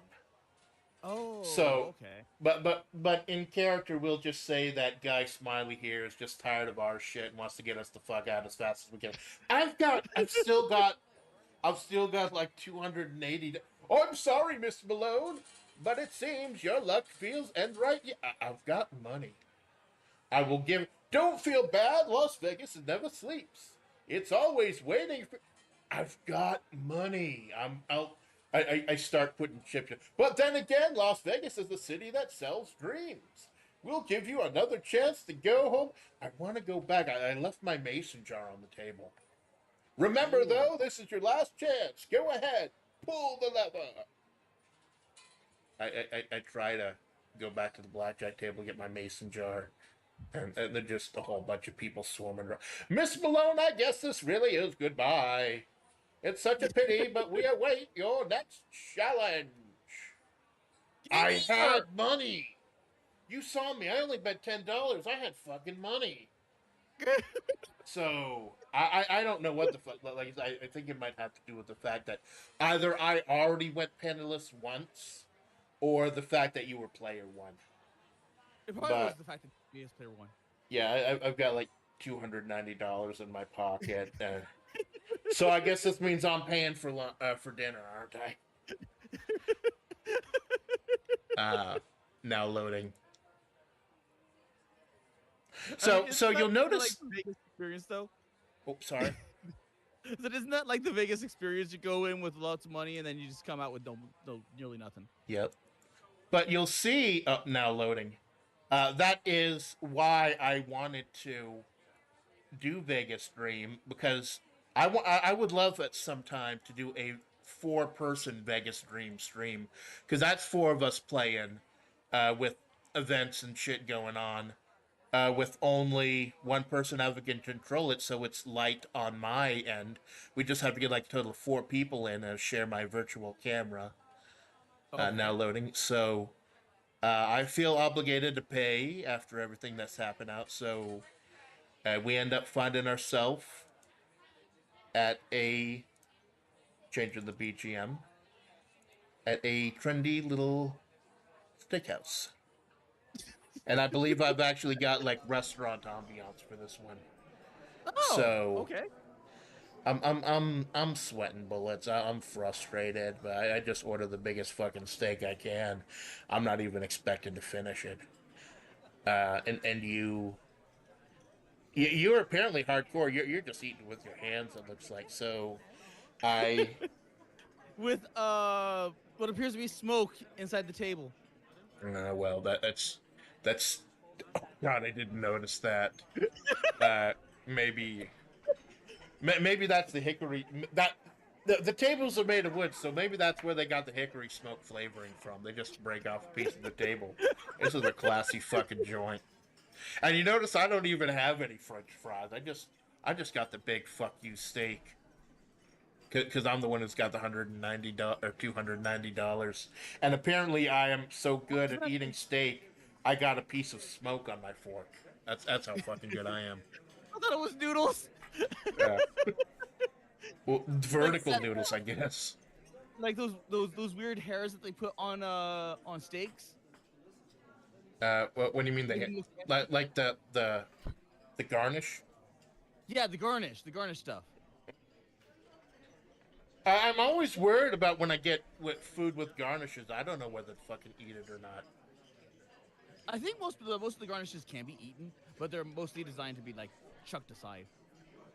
I think one of them at one time it was like rubber or something, and I tried to eat it and I chew it or something. Yeah, that's the biggest thing, is that most restaurants do edible garnishes, but you can just like take them off and then put it on the side. The low end stuff is where they put the weird stuff on. Like they'll put what is it called? Like the wax food onto it. Like, hey, here's this plop. Yeah, they'll put like what are those things called? The spun sugar, where you think that it's just like a maraschino cherry or something like that, because it's really well done, and then you just bite into it and it's nothing but sugar. Yeah. Well, when I do get steak, personally, I try to get the Parmesan garlic encrusting, because I try to find a way to have cheese with every meal, and just taking a piece of that 10 pounds of cheddar I have in my fridge and just bringing it to a place and just rubbing it over a steak like I'm trying to give it a facial, that's apparently frowned upon. They just let me back in like last week. Oh, okay. Yeah. So I hold up my... Somehow I've gotten a hold of another mason jar and got your drink, and I hold up my drink, say, to flavor. To flavor. Cheers. That gigantic steak looks like you took one of those steak challenges that Mikey Chen does. Probably because that's what everyone says about me. They always say I'm challenged. Compliment. So, we just a couple of crazy babanikus out on the town. I tell you, my mind is elsewhere though. I'm always, especially even at work now these days. I'm thinking about the future, thinking about flavor and potential possible streams. I mean, you really have inspired me. And there's just so, like just last night I bought a whole bunch of games, just possibly streaming them. Yeah, I saw that. Yeah, West of Loathing. I wanted to start that. A couple of blackjack based games, and I am just so excited. But I there's think stuff to worry about as well. I don't know if your computer can handle it, but I think you would love Tower Unite. Yeah, that's Because the one you played with Grub, isn't it? yes. You tell them about it. I'll go ahead and see if I can run it. Oh, okay. Because luckily To start, Steam has things on it where it tells you what the minimum requirements are. okay. I didn't.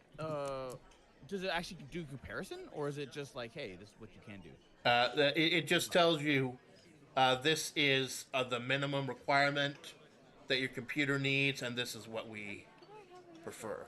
Oh, okay. The system requirements. Right. Okay.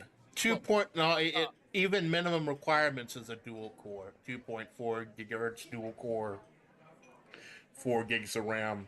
I got a single core i5 with 8 gigs of RAM, so I'm not 100% sure I'd be able to. If it was free, I'd be willing to try, but it's like $19 plus DLC. So Yeah. so what is Tower Unite though? Tower Unite, it has a bunch of just mini games into it. It has things like golf with friends. It has mini carnival games. It has laser tag. It has a bunch of different games that we never explored or quite explored. We mostly just did the weird party games, and it also has a amazing gambling section that I was not expecting. And that's where it had that's where I learned about the roulette, because I knew roughly about roulette because I played a game called Dead or Alive Beach Volleyball, Right. because that game has been known to having the best, most realistic gambling thing in there. And I didn't get anything else, but I got roulette because that's the only thing I was able to do. But it is crazy. So about the only thing I know how to do for gambling purposes is roulette. Well, I'm watching the preview right now on the Steam page. It looks absolutely amazing. It's I fun. would absolutely love to do that sometime, but like I said, I'm not sure my computer would handle it. Just in case, do you know what the return policy is on Steam? Uh, I think if it's I don't quite remember. I think it's like under an hour, or under an hour play, and it has to be within a week or 30. I think the return policy has gotten better. Let me see. Because what I was gonna do, like I said, of this month alone, I've spent about $150 on games, but that's fine because the first gamut I did, $100, was during the World Fighting Game Tournament Evo. So some of the stuff I love was 70% off. But the way I am financially, I cannot afford to buy more games now until I'm still waiting for them to announce when Marvel vs. Capcom 2 comes out. So if you're interested in doing a Tower Unite stream in the future, I'd be willing to buy Tower Unite when Marvel vs. Capcom 2 comes out, because I will be getting the gift cards anyways, and if it is too slow, then I could just go ahead and return. Because it looks like there's a character creator in there as well. And There is a character creator, or you can get stuff from the Steam Workshop. yeah, well, the thing I love most, it says there's no microtransactions. There's Correct. DLC, but no micro. Yeah, Everything is earned in game. yeah. So everything is you get like these little tokens for playing the games, and then you get those tokens to play in the gambling stuff. So, So so there is a little bit of a grind. It's like it's like the Bunny Girl game, but without titties. the Bunny Girl game. The Bunny Girl where you got the three bunnies and you have pay money and make them do things, but you have to do a whole bunch of Oh, grindy mini games first. So yeah. and I know. people say that the bunny girls are so soulless and you have to grind so much to make the money that it's actually an incredibly depressing game. Oh God. It's like it's like social commentary. Oh, okay. I did not know that about the Bunny Girl game. The I know which Bunny Girl game you're talking about now. It was the one that got banned off of YouTube, right? I hadn't Or heard about restricted. that. The way those models are and the way they animate, I could understand if they wanted to get rid of them or put like what was that one Conan game where the genitals were just on full display at the beginning of the game? Yes, They had it to was censor that. Conan Exiles. It's an MMO that allows you to do everything but porn. You can enslave people. You can put people on display. You can chop Enslaved other people's people, heads. Jesus. Yeah. Like I said, it goes there. It's Oh fuck! so. I guess they got games for everyone these days. But yeah, I never got to play Conan Exiles though. uh, It's still an MMO, kinda. But I never got to play it. is it still an early? Because I think Markiplier. Like I haven't watched Markiplier in a long time, but I think he was the guy I watched played him or Jacksepticeye. And isn't it one of those games that's just like perennially in beta? Nope, it's out. Oh, It's it's out. $40. Cool. $20. $20 for slavery and dong simulator. That's a deal at twice the price. But as for your question about what the return policy is, it's 14 days between that when you purchase it and when you return it. So you have 14 days to do it, and it's playtime for under 2 hours. That sounds great. So Although they they'll did. have to be careful about what they gauge as playtime, because like I told you, I still haven't been able to get King of Fighters 13 working. It just opens up and then it shuts down. But every time I open it up, my Steam page says you've played 1 minute, you've played 2 minutes, etc. So not sure if that's 100% accurate or not. Uh, I mean, it says this includes online, offline, and shared library playtime, so I'm assuming so. But I'm not sure what if you can go over the 2 hours and you're just saying, "Hey, I have bugs." Uh, but you still should be able to get a refund on it. Yeah, I'm sure there's a whole process. Yeah. Um, so that's what I was thinking of doing. I'd love to try that. It looks amazing, but I'm on the fence of whether it could actually because it does require a dual core. So I'll look into that once Yeah. I buy another I, card when Marvel finally comes out. But I've also been trying to think of that's one of the reasons I want to do Vegas stream, low energy or not low energy but low resource streams like a couple of the games I'd already bought or you and Ito Oni, one of the many limes. Too many. In fact, if you're a fan of Seamus, you'd be like too many limes, too many limes. But no, you did the tier list with them. That was like what, but 10 hours overall over three technically more. streams.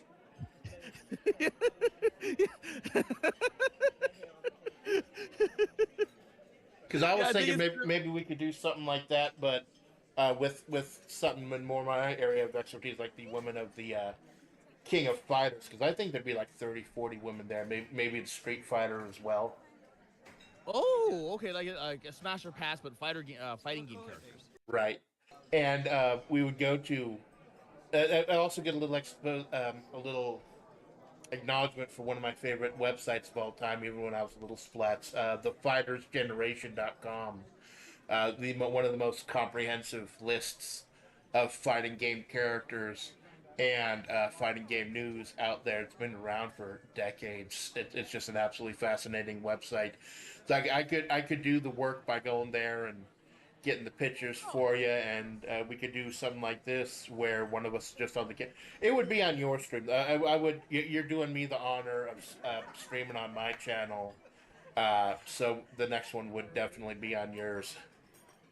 I did not know about this game or the site. Yeah. TheFightersGeneration.com. And there are literally several hundred different character bios. Back in the day, when I was looking for fan art or giving people art request ideas, I always directed them right to a character page on that website because there's just so many. It's just so comprehensive. There's so much great art out there. One of the old school like Web 1.0 websites that survived. Okay, that's actually kind of cool. And it's great does- because that. Oh, sorry. Go ahead. Oh no, I was just gonna say that it doesn't have much like here for a character bio, but it does have enough. It depends on the character. Like if you're looking up Ryu, like you'll see a whole ton of stuff. But if it's like Retsu or someone from Street Fighter One who's only been in one game, there's not going to be a lot. Oh, okay. So I thought might go straight there and get pictures of each of them. And I don't know about. We could do it next week, but I do have a whole bunch of stuff planned this upcoming week because I'm trying to back off a little bit for my health and only stream a couple days a week. I think I got a little too excited early on about how easy it was to go live and how easy it is to stream. So I'm just going to be sticking with the Wednesday and the Splatter Day for now. After Splatter Day karaoke, I'll be making more decisions about that. Maybe. I don't think I said it publicly on chat, but I was also thinking of doing a Sunday stream, kind of a more chill one. I was going to call it Less, LESS, low energy Sunday stream, because it'd be great. I could stream more by streaming less. Oh, okay. Because whatever you feel comfortable with, is take your own time. Because that's something that everyone kept telling me when I was just going to town with the. Oh God, what was it? I think it was the Steam Next Fest thing. Everyone just kept, Yeah, like, freaking 30, 40 different demos. You had to do a whole tier list stream for all the demos. Yes, and then I did the tier list. I think I went for like a good solid week of nonstop playing, nonstop talking for like, God. Let me see when I started this, because Next Fest 2024, that was like almost 7.5 hours, 6 hours, 4 hours, 5.5 hours, 7.5 hours, 6 hours, 7 hours. And Nobody told me there'd be math. So I think that's where I started getting the massive, what's it called? Everything. But it was during that time when everyone just started saying, "Hey, take care of yourself." And it was like it wasn't until the Mushroom Musume stream where, no, was it? It was either Mushroom Musume or Key Locker. It was one of the visual novel ones where I felt it in my voice. So wasn't Key Locker wasn't visual novel though, was it? That was the Hexagon strategy game with the musician woman. Yes, but it was still a visual novel like, so it had a lot of talking in it. So maybe it was the Key Locker one, because I think it was roughly in that time. Bulletmancer. I'm just tripped. Oh, and that's what it was. It was Key Locker, then Cryptmancer, and then Tactical Breach Wizards. So it was a lot of talking into this one, and then from there I went into the other one. So that because the Mushroom Musume is all just conversation. Yeah, it's just a big visual novel with die rolls in and of itself. It's like that was the one. It's like I don't do many visual novels, but when I was doing.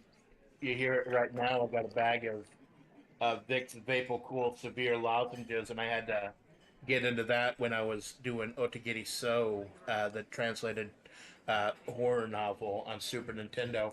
And I think I only went for like 2.5 hours that day. Although I think it Ah. might be a little bit different for me because you know the quote unquote desert rasp that I have. And it's not. I think you've heard my quote unquote real voice before, but like that this voice is like 100% real life. It's like 75%, so it's not like it's fake. But I do notice that I might just have to taper off a little bit in future streams, especially the longer ones. Okay. So, yeah, because that's when I started noticing, yeah, that I had to take care of my voice. So, that yeah, take care of yourself first. And I noticed that you have gotten into a good schedule yourself, 4 days a week, 4 to 9, unless you end up going over. Yeah, unless they Um, go over slightly. Not to dox, I'll drop it if you don't want to talk about it. But you said you're not otherwise employed right now, right? Nope. Because that sounds like the type of schedule you could keep, even if you do get employed again and are not able to. Because I will tell you, Senpai, right now, I honestly think it's you, with all you've done in the short time you've been here, that you do have the capacity to be able to make this a full time thing. Like if you have the mental capacity to. In fact, that's one of the things I wanted to bring up. You remind me of another orange-haired VTuber I used to admire. She also was the big star in her company and went out of her way to collab with everyone, make everyone feel welcome, and bring out the best in everyone. I Aw. grabbed my shot glass and raise up a toast to Kaicho. I don't think I'm anywhere near close to Kaisho, but yes, I'll take your cheers. Thank you. Because I huh. Okay, I see what you're saying though. Orange Because woman good is all I'm saying. yeah, because I was I never got really into Coco, and because I for some reason I just I almost like leapfrogged past her until she started doing the shitpost stuff. But it was mostly right like Pikami and then Kiara. No, Because get Kiara. I'm not gonna bring it up on stream because it is a downer, but my heart goes out to Kiara. I hope you're doing well. I mean, technically, it didn't happen to Kiara. Well, no, Kiara said that she also, I believe, said was going on a hiatus because of stuff that was going on. Oh, okay. Because it's been a while. It actually has been a while since I watched a lot of Hololive and Kiara. Because most of the time it's been like that because when I was working nonstop, I had no problems like coming back and then watching a Kiara stream. But then ever since she switched her time zones, because she went back to her home country, she ended up with this weird European time where it's more like midday. Right. So I never really catch her streams anymore. Well, that's Which an is actually absolute. Yeah, it's an absolute same. Like, I noticed that there are a lot of streamers on the West Coast, and me being on Eastern Desert Time, I have to either stay up extremely late to catch them, or hope that I'm waking up early enough that I catch the tail end of them. It's hard, but you know that also goes to help with us because you know that there is VOD gang. VOD gang is strong. As much as you want to catch them live, you don't always have to. There is that freedom there. yeah. That's the way I do it much in the same way like Kayla or Kyla from Yeah, the uh blacksmith from yeah Indonesia. yeah yeah from Indonesia. Like you could just go, and you don't really have to stay around for the whole stream. You can just kind of pop in, pop out, and such like that. Yeah, that And was a now, mistake as a fan that I made when I first started watching Coco. Like, I thought to be a real fan, you had to sit around and watch every stream. yo, I got my fill of fucking Minecraft in 2 goddamn weeks, and then I'm like, no, she doesn't like. There was one weird ASMR stream that she did one time, where she literally said that the average stream time people watching her was 2 minutes. What are you weirdos doing waiting here? Get out of here. Well, which is hilarious. But then you realize that that's probably because there were a whole lot of bots at that time that had to be deleted immediately. So it's like maybe a whole bunch of 1 or 2 second views. it could be bots. It could be people watching via what's it called, a Discord link, a Twitter link. Because for some reason YouTube acts weird, and even Twitch acts weird. Where you click on something and it doesn't entirely acknowledge your click.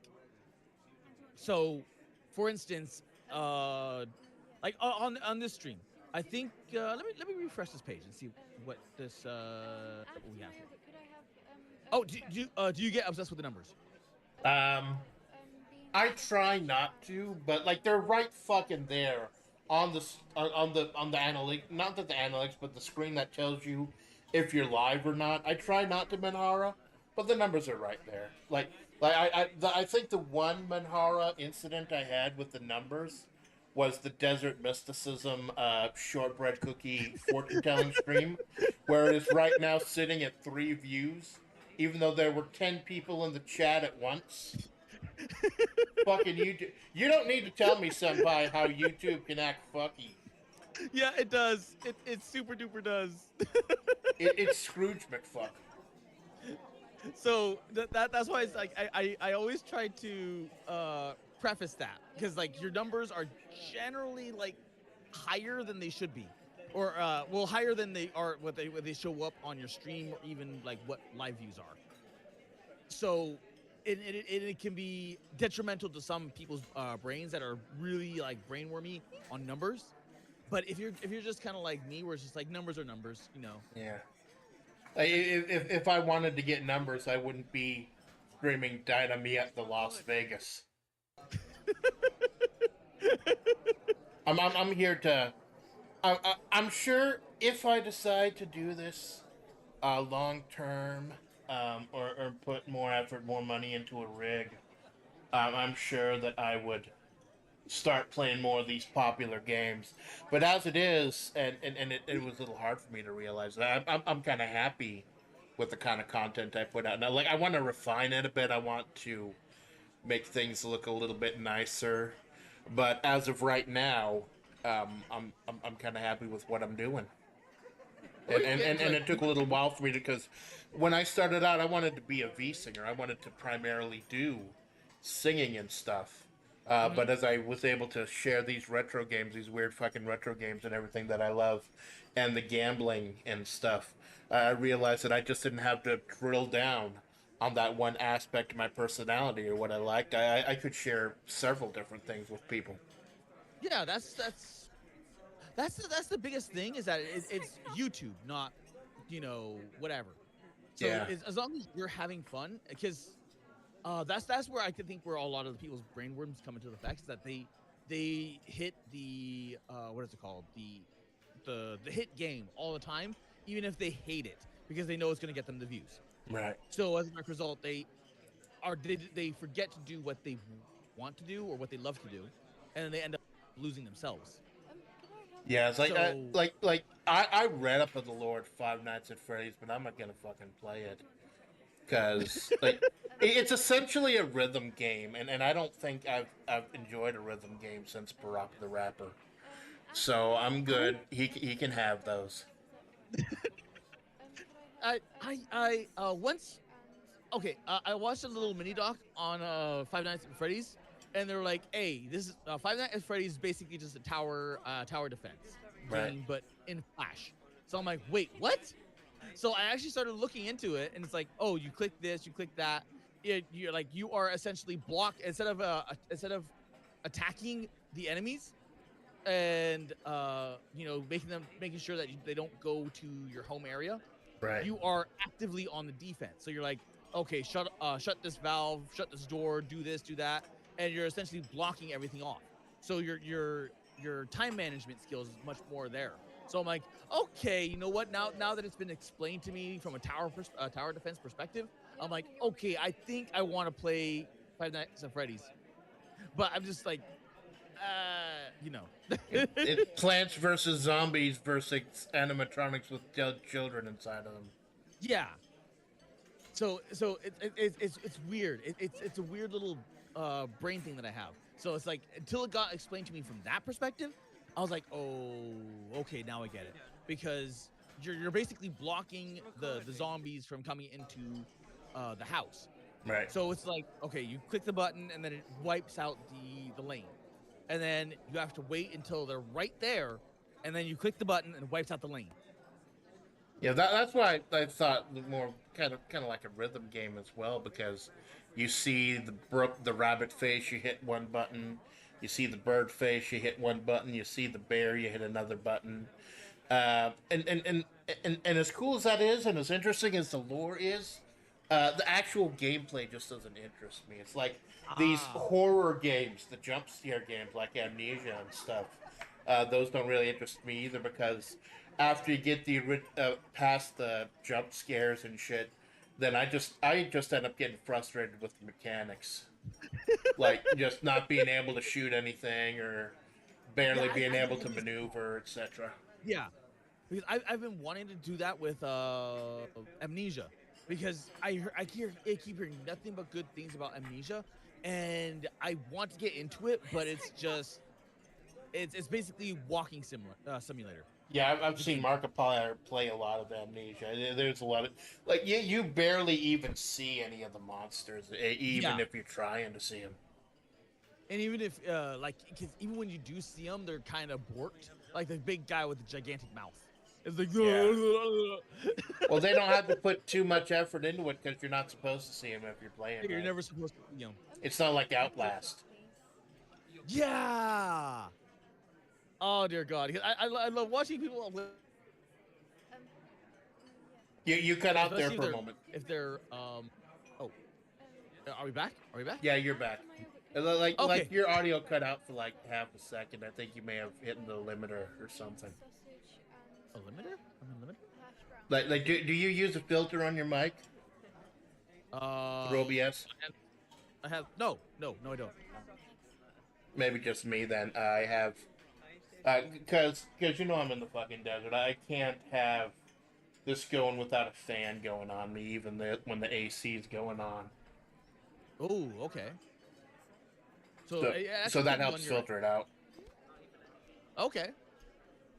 But then I have to be careful that it can't be too loud, because when I get heated, it just cuts it off. Although perfectly cut screams, they're also quite clippable. Yeah, but that's for some reason I want my horror shooter to have combat in it. Like even if it's minimal combat, like you have very limited ammunition or what have you, I want it to have that, so that way you get the choice.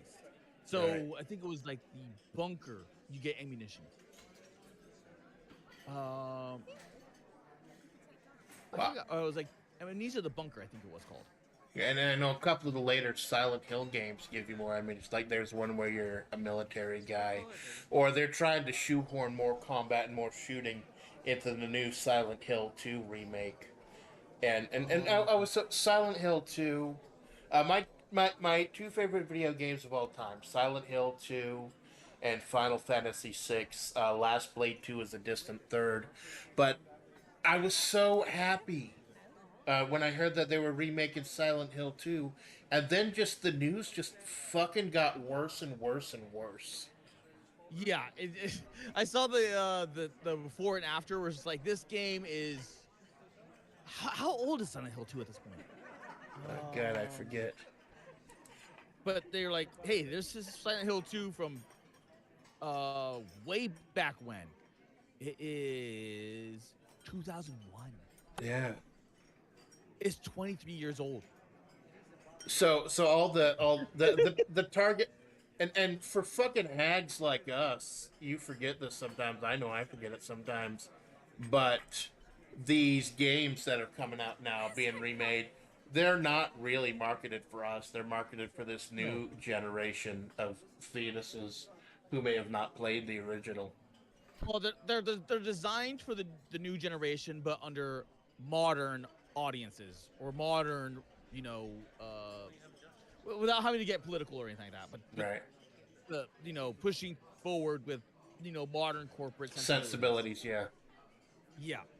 So as a direct result, a lot of it just gets thrown out, like a lot of the style, a lot of the substance, a lot of the I don't even know how they're gonna handle some of the characters. Yeah, Because the big quote unquote plot twist at the end that we won't bring up just in case I do decide to stream it.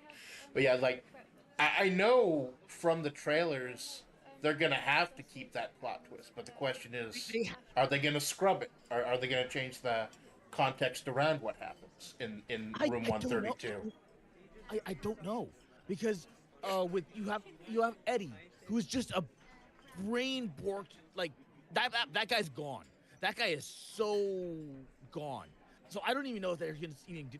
Well, no, because it. Yeah, I yeah. I don't know, mean, but when you get up to the boss fight with Eddie, you know what you like. There's no morally gray, yeah, black or white. You know no, what you've got to do. yeah. But even with like handling, especially like in today's modern times, handling Angela. Oh Like god, that would how be a are minefield. yeah. How could that how? So they're gonna be cutting something. They're gonna be censoring something in Silent Hill 2. Yeah, I mean, her story was tragic as it was, It but was, yeah. but then when I realized that the name of the monster in her quote unquote boss fight was called Abstract Daddy, Yeah. that kind of broke me. Well, especially when you look at like the oh god, what was like there's a lot of like Silent Hill 2 has a lot of sexual innuendo. Yeah. So one of those monsters was actually a pair of legs on a bed.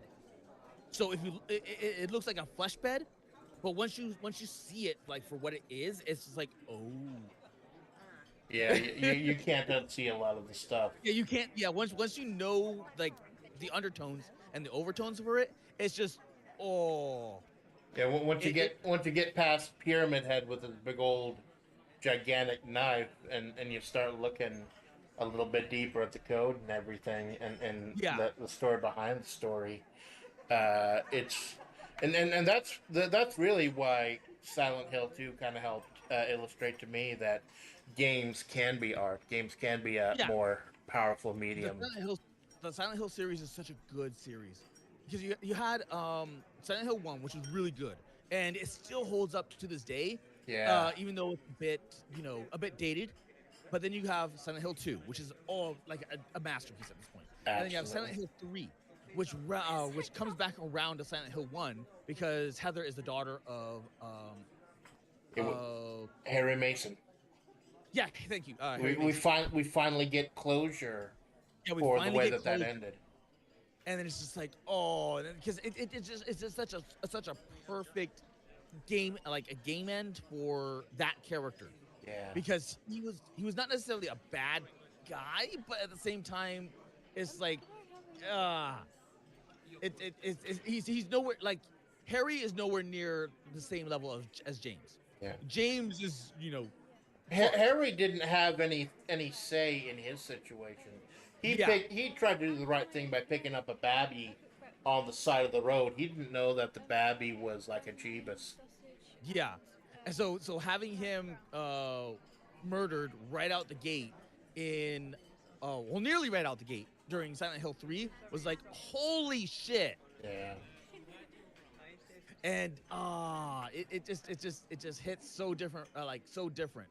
And Clayton it is a testament to how great the game is that you don't actually get to Silent Hill, I think like until the last third of the game, but it's yeah, still so compelling and you still get that vibe. yeah, because that's where it explains like Silent Hill is not the town. Yeah. It can be anywhere. It's more like a gigantic either like a forceful redemption or it's like a punishment. It's almost like it's limbo hell. Yeah, and they Like drive that home in Silent Hill 4, where you're yes, visiting a whole lot of places that aren't Silent Hill, and a couple of that are. yeah, because Silent Hill 4 The Room was just ooh. A lot of people don't like it because it wasn't quote unquote Silent Hill, but Right. it still holds up. It's still so good. Silent Hill It's just 4, in my opinion, I thought it was great for what it was, but I can understand, like, if you're not a fan of Silent Hill as it is, it's not going to convert you. But if you like it and you want a little more, it does add enough interesting and different mechanics. It changes things like thank the whole you. save room thing. Yes, And I and even love, with Purgatory. right, and we are going to talk about spoilers because these things are fucking old. But that like the mechanic, and this blew me away because I tried playing it. I always try to play games with guides, with strategy guides and shit. But I went in blind in 4, and you can just in the first half of the game, when there's nothing going on in your apartment, your energy slowly heals while you're in Yes. the apartment. Yeah. So if you're playing blind, you're still using healing items and stuff. But if you're going in normal, if you're going in knowing what's gonna happen, you don't use a single fucking healing item the entire game. You just run into the apartment, and then once things go to hell, then you've got all the healing items from the first half sitting in your chest right there. Yeah. And and It's and it's that kind of. Oh, sorry. Go ahead, Senpai. oh no, I was gonna say I love it the way that the room can turn against you.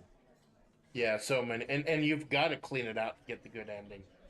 Yes. But that's what I'm And saying, that knowing what is coming. That's why I don't think I'm gonna stream Fear and Hunger or Fear and Hunger Termina, because I love those games. I love watching them. They're absolutely fascinating. But you have to go in clean if you want to get the full experience. Like I know all the tricks. I know all Oh. the early deaths, so I would end up avoiding them, even if subconsciously. That's something you got to go in blind. I mean, Fear and Hunger 1 is just it is such a buggy mess, but I love it because of the overall like content of it. Yeah, Because it the just it concept. goes there. It does it does not care if It you're a is male or female or absolutely unflinching. yeah, it is brutal. It's like this takes to like medieval fantasy and then dials that up to 11. It goes to metal levels Yeah. of dark fantasy. Whereas Termina, it's a lot easier and a lot better to get into.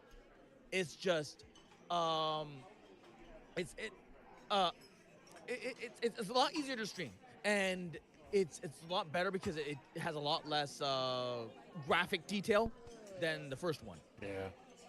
The spears. Now, yeah. So many spears in Fear and Hunger 1. But Yeah. it makes sense. It does make sense, especially when you look at like historical, like everything that happens historically. There, most stuff happened to males because they were on the battlefield, Right. and banditry and everything else. So by the time anything bad happened to women, it was usually because an invading army was already coming in to pillage everything. Yep. So which means that you were on the losing side. And it's fucking tragic, man. Yeah. But Termina is more modern. It takes place. Was it World War II? Oh, I think it's not World like War really 1-1 to Yeah, it's a not real 1-to-1. place, but it's supposed to be somewhat like World War II era, yeah. Yeah. And I think And- Poland, because isn't the guy who made the game from Poland or something? I don't know. I actually don't know. Because I think I heard some reviewer refer to it as like a Polish pain game or something. Huh. Oh, okay, that would make a lot of sense. 'Cause I knew it was somewhere in Eastern Europe, if not like Russia or something, because they love like the dark fantasy. They love it. So they love like the grim dark aspect because they come from like communism in communist era. So they know like how brutal, how nitty gritty all that can get. Like Oh. this is Oh, sorry, I was gonna say I looked it up. Finnish Fear and Hunger. It's defended by a Finnish game developer. that makes sense then. That makes a lot of sense because it still comes from that era or that time where it's just like you're dealing with both sides of human evils where it's just like, yeah, you're not getting away from this. Right. It's about surviving it and making Yeah, the best of a bad situation.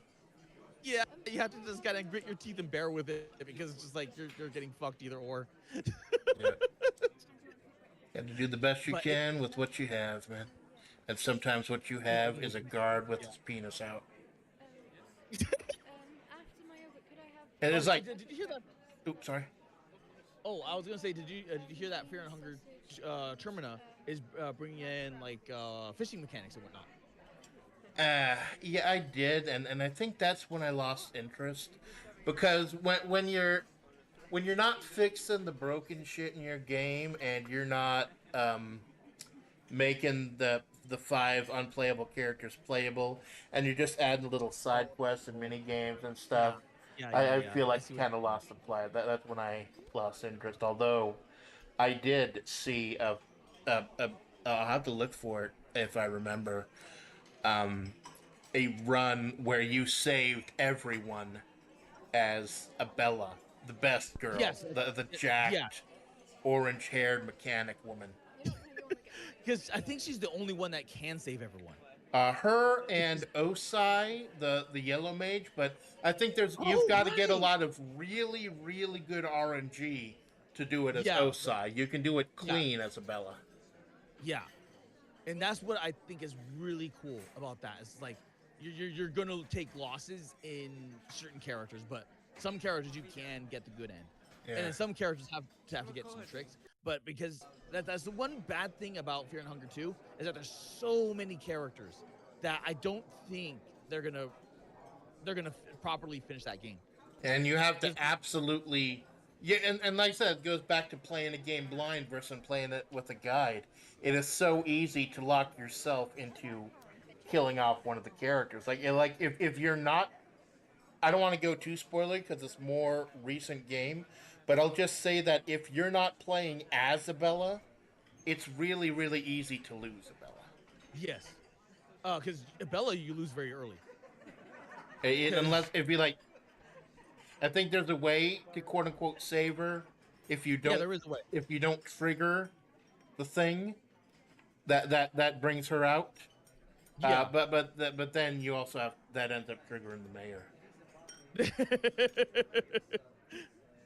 So like the only real good way is to, which is sad because there was the other character that oh, I can't remember the name of the character now. It was um, the cross dressing one. I think it was the um The mage, no was she the mage?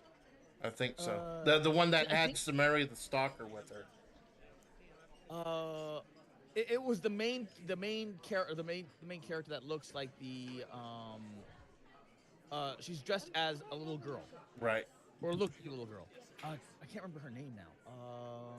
Well, I'm pulling it up right now. Marina. Senpai. Marina, yeah. I think it was Marina. Right. With her, a lot of people loved her, but a lot of her stuff ends with not good endings, which is sad. Right. Because I don't think you can save everyone with Marina. Well, And you can't. well, the one person I was hoping you could save everyone with, and again, spoilers. I do apologize. We're not going blind. Was the girl in the wheelchair? And like I said, I won't Oh spoil it yeah. again. But I will just say that if you know how to get the best ending, she really does feel like she's the main character. I don't even know if there is like a the main characters in Fear and Hunger. I think it's just like because at that point, cause especially if you know like Fear and Hunger lore, it's kind of like a hodgepodge of different things. Well, yeah. There's one that can. It's like Final Fantasy VI. They say Final Fantasy VI is an ensemble cast, but you know Terra's the main character.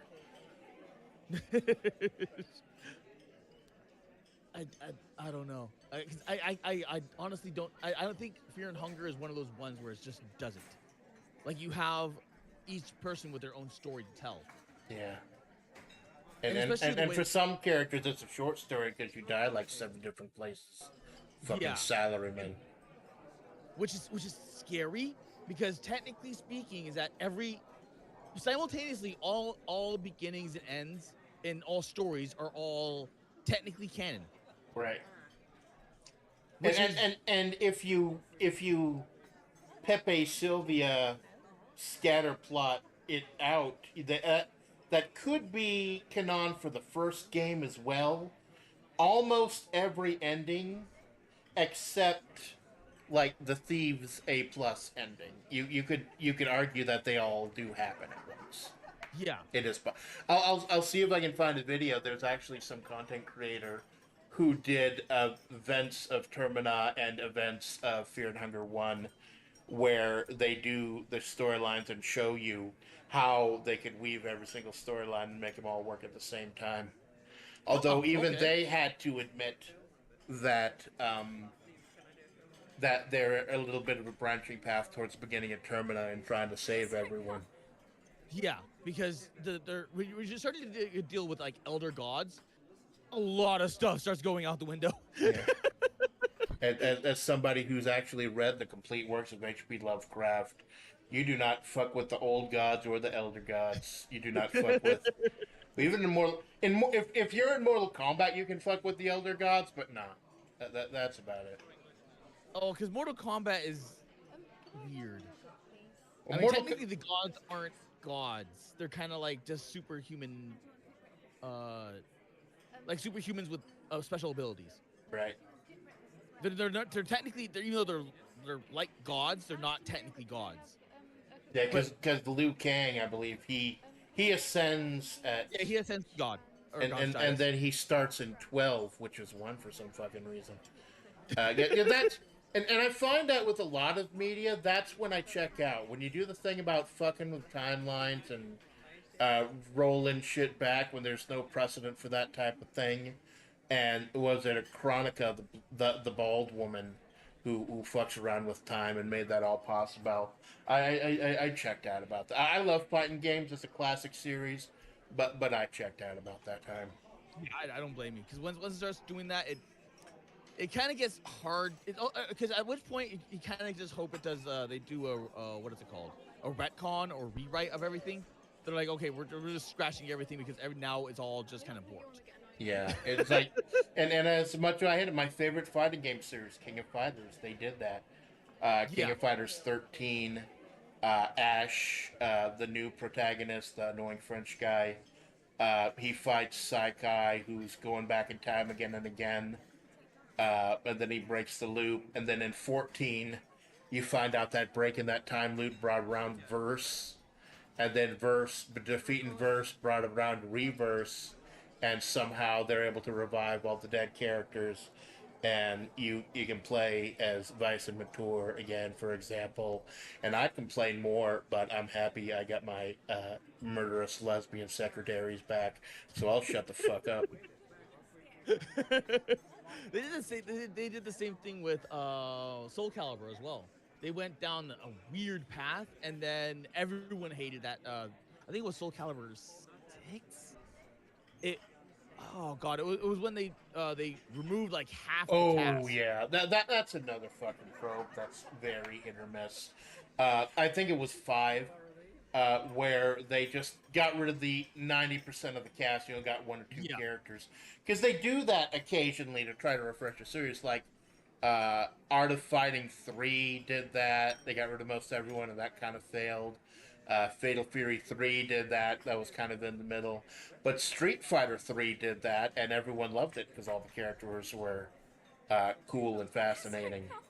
So it really is a mixed bag. Like Garut, like everyone's talking about City of the Wolves. They did that in Mark of the Wolves, where I think the only guy who came back was Terry, and that worked out spectacularly. So it's hit or miss. It's like doing a time skip in an anime. It's hit or miss. Yeah, it is very hit or miss. Yeah. Uh, I wonder because I'm wondering. Have you heard the rumors for Fear and Hunger 2 or Fear and Hunger 3? I have not. Supposedly, the they're gonna be doing it in space. Holy shit! It's over. And It's like Jason X. When you decide to take the franchise to space, it's over. well, here's the thing: is that it could work, at least in the Fear and Hunger universe, because at that point, they're in God's territory. They're in the elder God's territory. So, like, what would that be? Would it be a space station? And then everything goes to shit, or would it be like a Mars colony? Because they're not going to go like, oh, it's an outer space, yada yada yada. No, they're if they go the way that this is gonna go, it's going to be like, okay, this is grim dark, almost like 40K. Like here's your grim dark planet, or here's your grim dark space station, or here's your grim dark like you went out kind of like The Thing. Yeah, exactly like The Thing. So like here's your spaceship. It went out into space. You were never meant to go out into space, because now welcome to God's territory. Yeah. It's kind of like Arlier, the old Lovecraftian island where Cthulhu is, except it's floating in space. Yeah. It could be so good, but that's why, because like just the hints and the rumors of Fear and Hunger 3, it's like they're probably not going to finish Fear and Hunger 2, because Fear and Hunger 2 is such a big game with a large cast. Yeah, and 1 is still broken. Also, you could argue that 1 is very broken.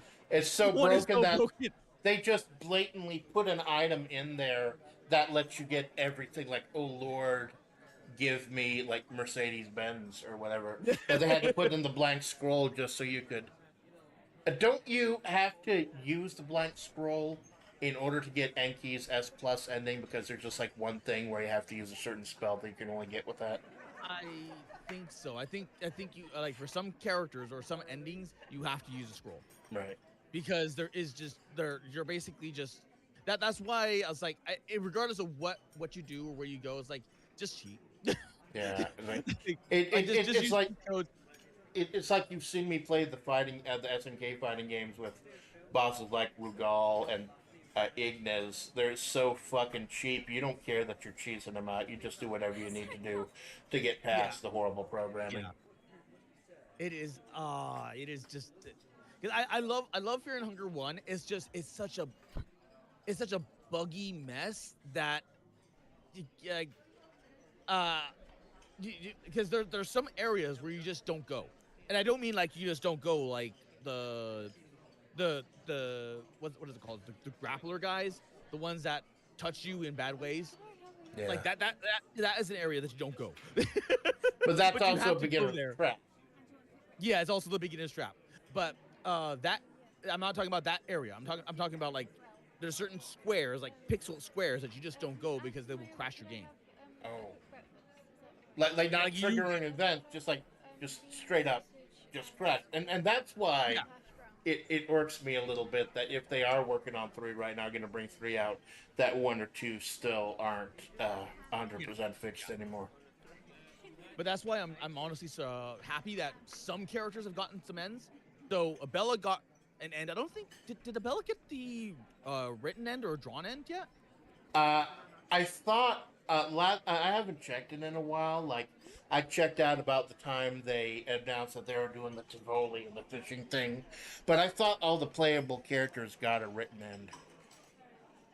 I don't remember. It's been so long. Because I believe that in the quote unquote best end with Logic, they all have the same one though. Oh, maybe that's what I'm thinking of. Because I it's been so long since I played Fear and Hunger 2. Because after I played Fear and Hunger 1, I played Fear and Hunger 2 after that, and I played it at launch. So it's been a while since I played Fear and Hunger 2. Right. So yeah, it's one of the, like, as much as I love it, as cool as it is, I just can't. I can't stream it because I know what's going in there. You lose that element of surprise. Yeah. Maybe if when they make a Fear and Hunger 3, you can actually play that.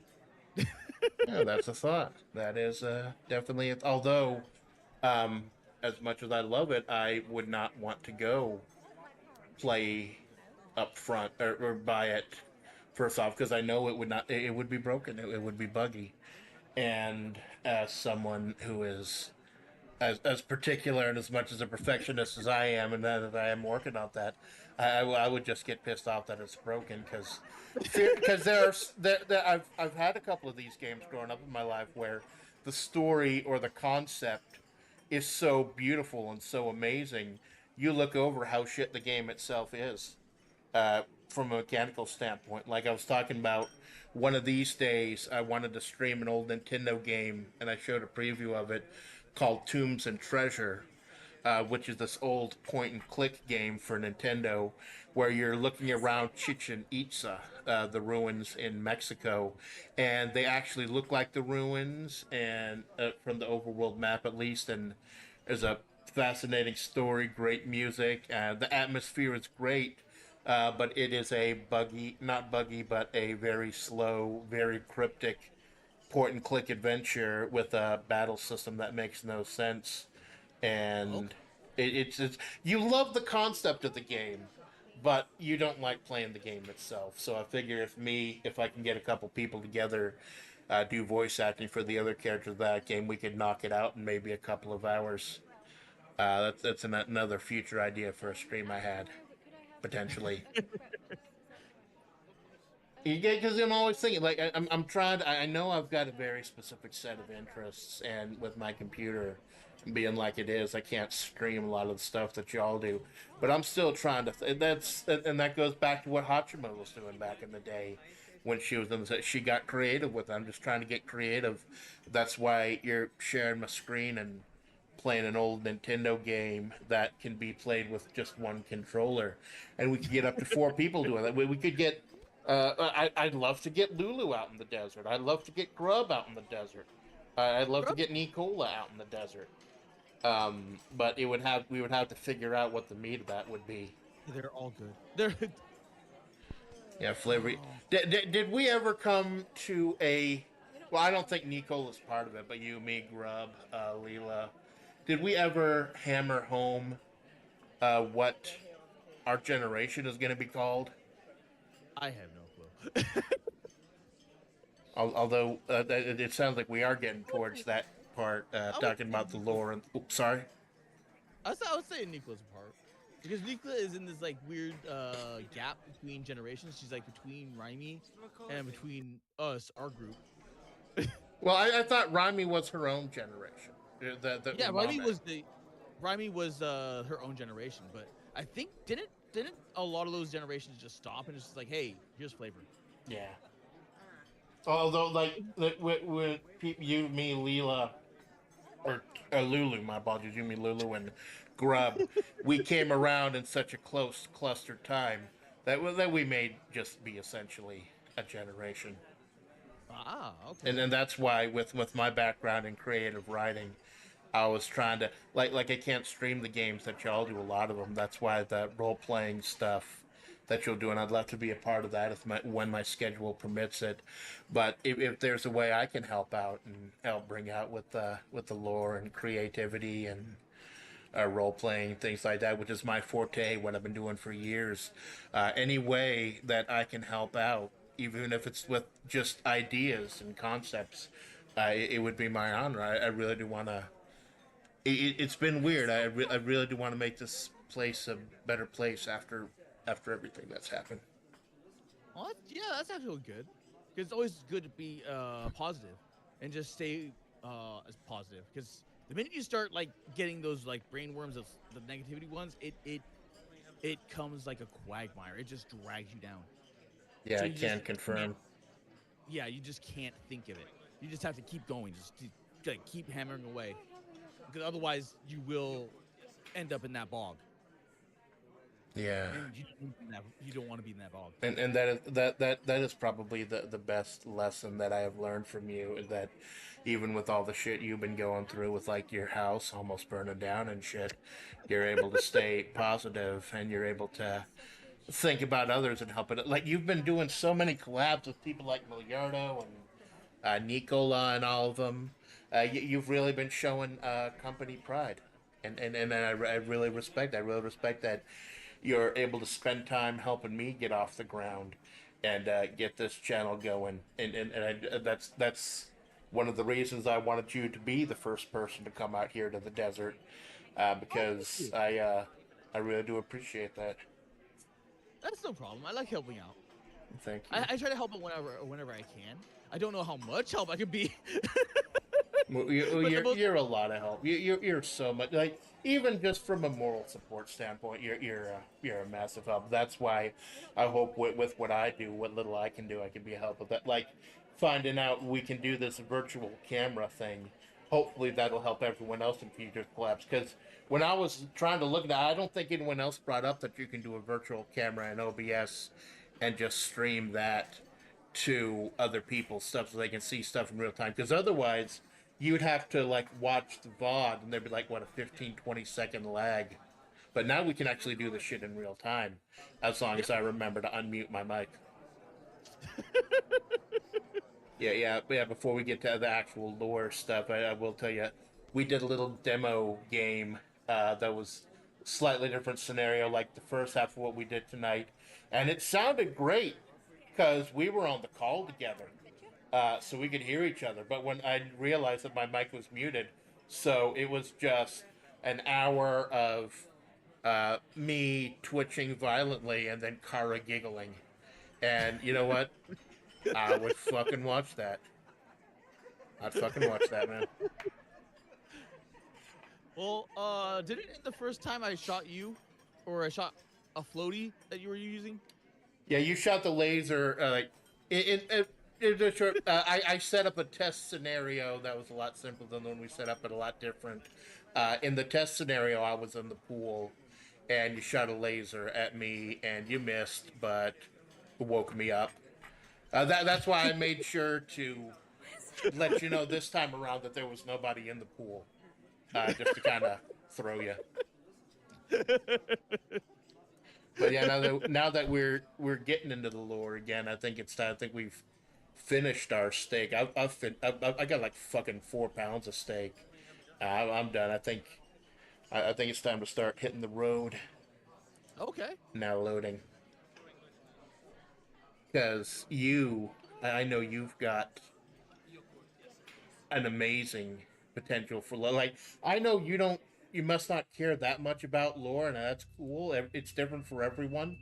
But with what you are, and your original concept, uh, there's just so much potential there. If you want to Yeah, look into that. So, that's where I'm kind of like, I kind of hit a mind block, or like a mind. What is that thing like? Writer's block.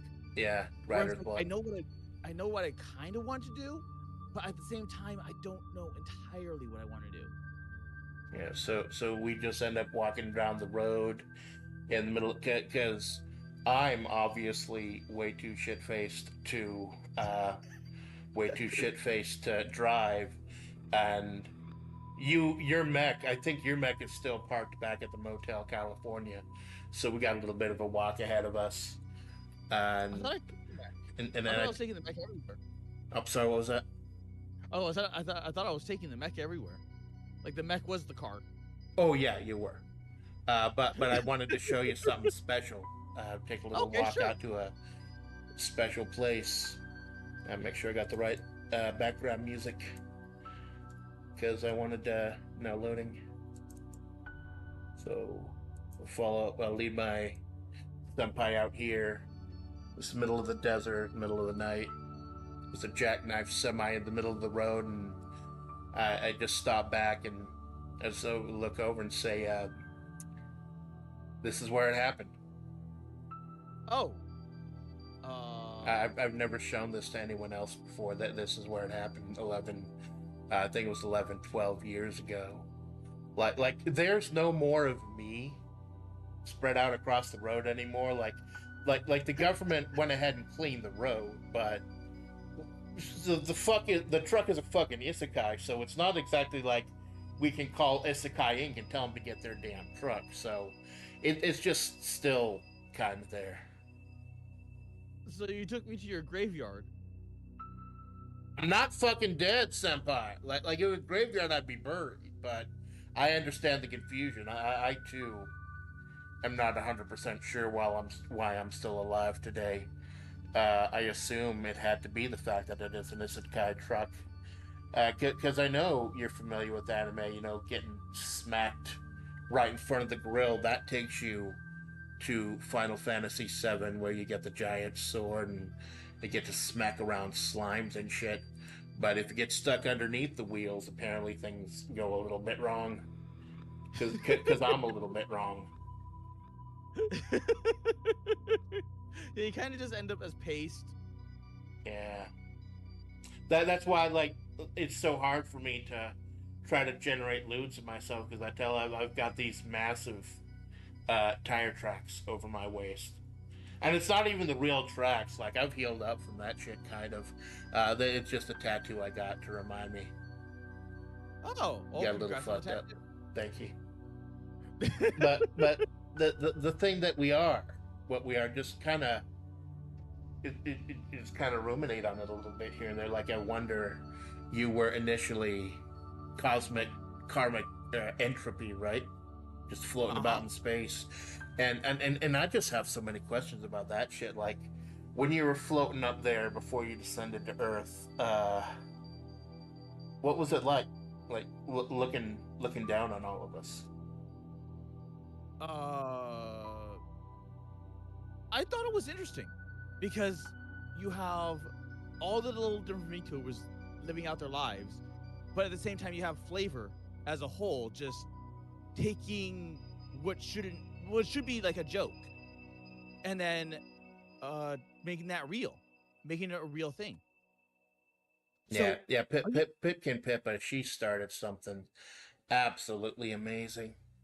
Yeah, and it's actually why I'm so fascinated with like FlaVR as a whole being almost like the Toho of VTubing, because technically speaking is that you could do whatever the hell you want with your character, and you're just given an outline, but that character can grow in so many different unique ways. Yeah. I mean, just look at the 3 different lowly maids we have. All of them have become their own whole different things. Yeah, all of them have become entirely different and entirely unique, despite being roughly the same. Right. And there were 2 different Rikas at 2 different times, and they had but they had their own personalities as well. And there weren't like 7, 8 different Abigail and Aminias, or. I don't know. I honestly lost track. And I had to look back to the document myself recently, the stream I did this morning, to go ahead and add those other kids. And that's one of the big reasons. Not only was it kind of a test stream to see how fast I could change text and things like that. I'm sorry, what was that? Do you have that old document? Because all I see is the copy pasta. I'll have to pull it up for you. I didn't go back to Mongolia for it, but one of the staff members graciously made a fandom page for me, and there's a direct link to the Mongolian document on the fandom page. Oh, okay. I'll see if I'll pull it up, but I gotta ask while I'm looking it up. So you were floating around up there in space, cosmic milk and sugar, whatever it was, and then you finally descended to Earth, and it's like what I wrote, like I was the fucking prophet. When descended, all those ingredients melted in the heat of burning up a reentry, and that's how we created the caramel. And when you finally slammed into the Earth as Cara Malone, did that shit hurt? Because you're falling from fucking space. Honestly, no. It was more or less like the apprehension of it all hurt more, because by that point I already made up my decision. I was like, no, I'm going to do this. But, well, I think it was like the more, maybe it was the fear of, because when you're a formless entity, when you're not because like not being something was more of the fear driven me. Right. Because now that I am here, I can actually do something. Yeah, if that makes sense. It kind of does. And I think that's part of the reason I went placed the marker on the character of Amanda Splatts so early. By the way, I sent you the Google Doc. Thank you. That I didn't want it to. This idea I had, like I said, the one picture I showed you of me sitting in the jacket that looks kind of like the Flashdance CD cover went so hard that kind of helped birth this idea. But there was this uncertainty about when I would actually be able to start, and you going as hard as you did, descending, landing on this planet, and leading all of us, inspiring all of us. Um, I was told by a couple people that I was one of the ones who was inspiring the change in people, but I was inspired by you. So uh, that's that's really the big reason I brought you out here. I just want to say thank you. No problem. I mean, I don't consider myself that influential, but I mean, I'll take it if it means that much to you. I guess the the biggest thing I can say is biggest compliment I can pay you is that I really feel like you're one of the ones that's gonna make it. Like Oh, so, thank you. when you end up hitting 5 million views and collaborating with Guargura and Cookie C and all of Yeah. them, and I don't think they- just remember your faithful Amanda Splatts, will you?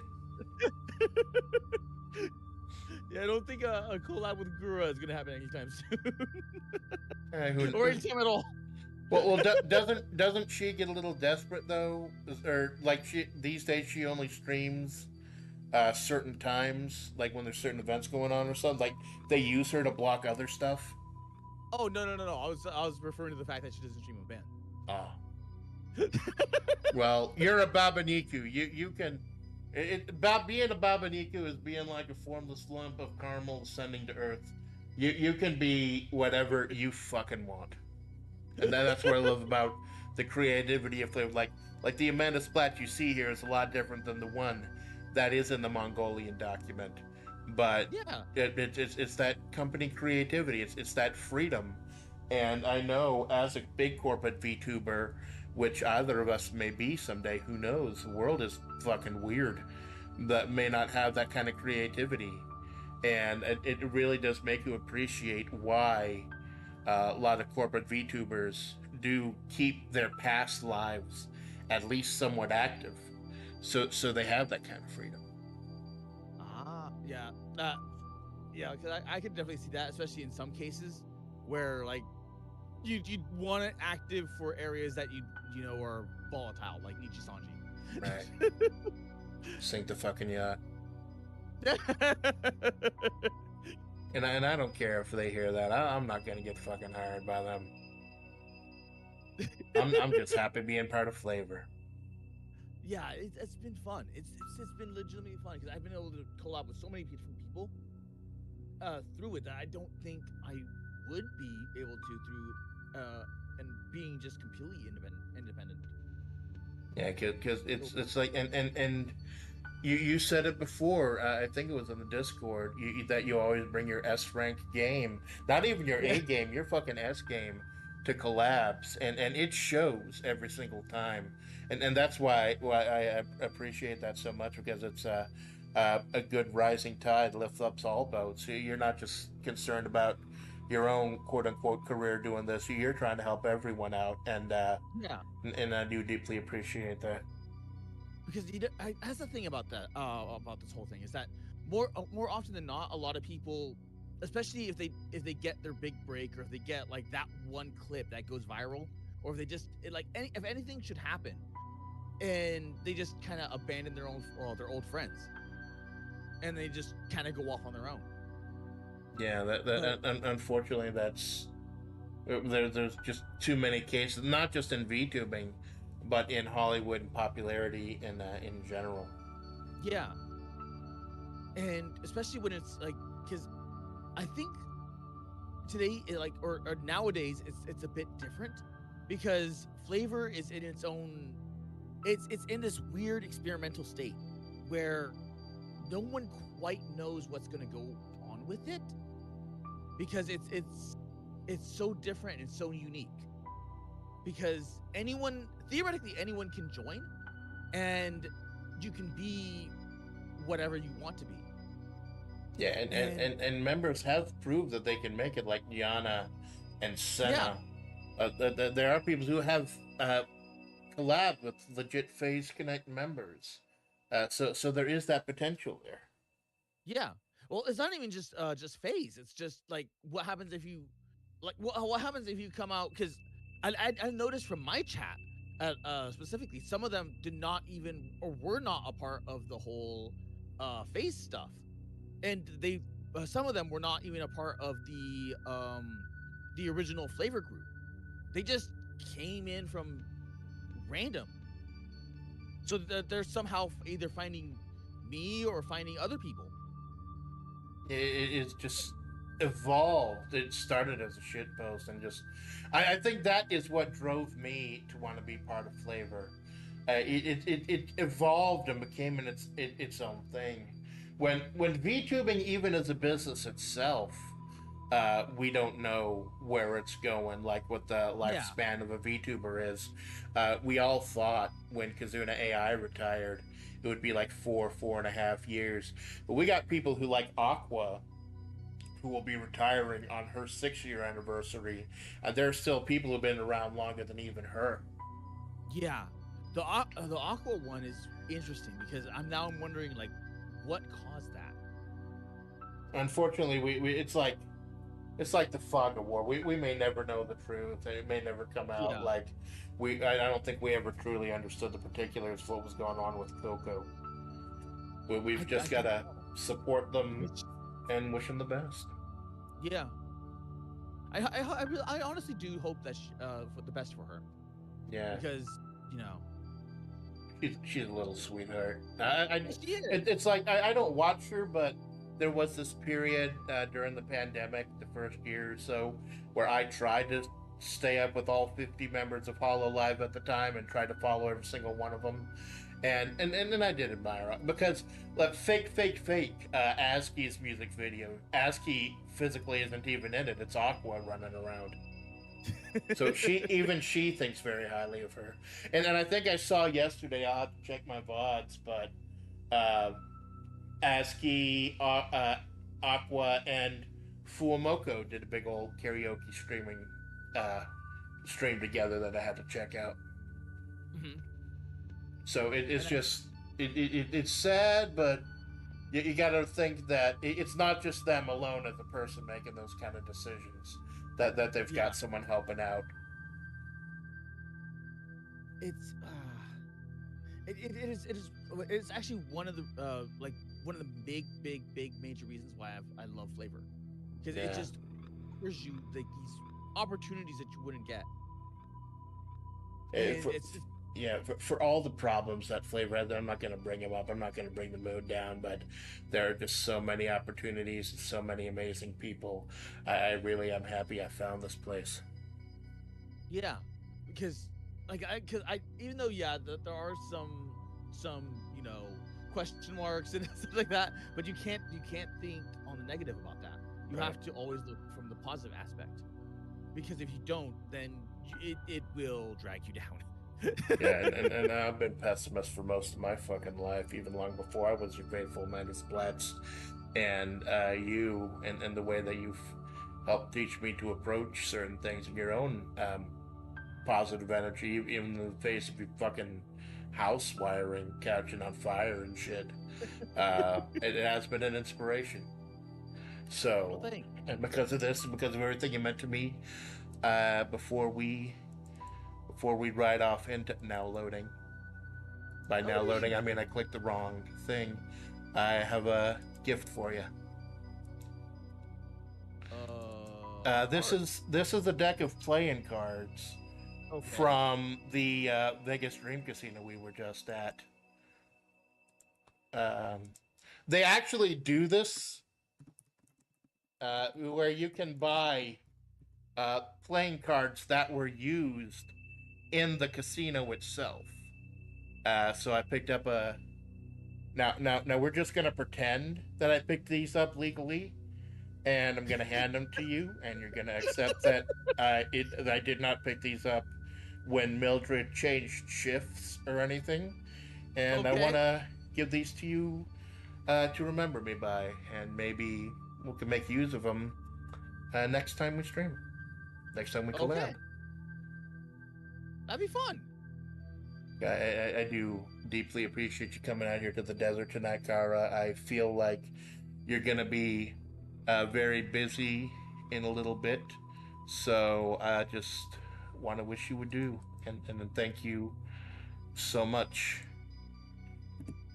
And Oh, and as we say our goodbyes, you make your way back to your mech, and as soon as you get in, you see me waving goodbye.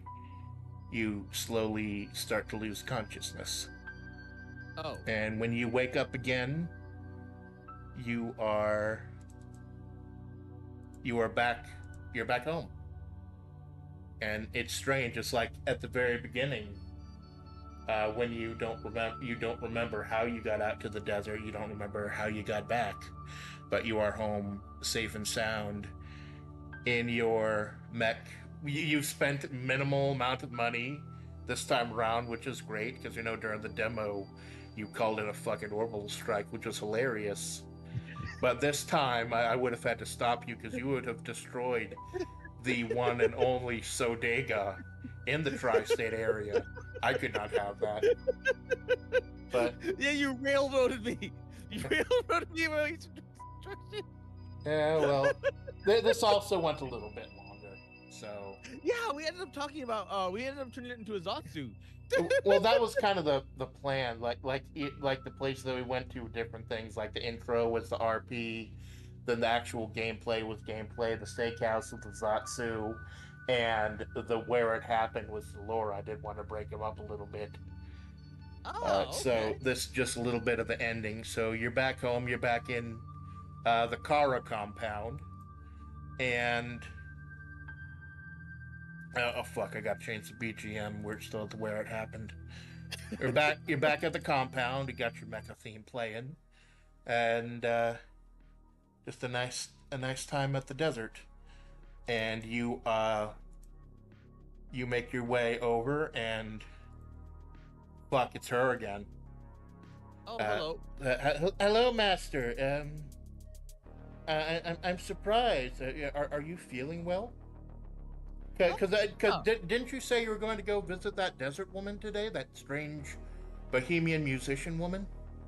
uh, yes. How long has it been How long has it been since what? since I left? What do you mean you left, sir? Oh. Sir, you've. I was wondering when you're going to leave. So you've been sleeping in the cockpit of your mech for like the last 3 hours. I was wondering when you're going to leave. Oh, next time wake me up. Understood, sir. Okay. I will have the mech prepared. Okay. Well, So sometimes everything, works out maybe as it should. yeah, maybe it was just all a dream, and your phone starts ringing. Okay, because does Cara carry a cell phone, or was something like fancy, like an orbital transmitter, or some walkie-talkie, or some shit? I don't know. I think I do carry a phone at times. So you reach in to grab your phone, but when you go to grab the phone, you feel something similar to a phone in that tight, ass-hugging jean pocket of yours. And I start playing Amanda's theme, and you pull it out, and you have to open it up, because haven't you been asleep for the last 3.5 hours? Then how do you explain finding this? Well, I kind of assumed when we saw the Morgan Freeman like character. There you go. And this brings an end to Chapter 1 of Desert Chronicle, Salted Caramel. Did some lore, did some games, did some dumb shit, did some fun shit. I would love to do this with anyone anyone who stops by to check this out, check out the VOD, any of my other senpais. Tiffy Weefy, she's recovering right now. I'd love to do that with her, or anyone, or and anyone she trusts. Just kind of little experiment with lore and storytelling and shit. And I'm honored that you were here to give it a run, give it a go.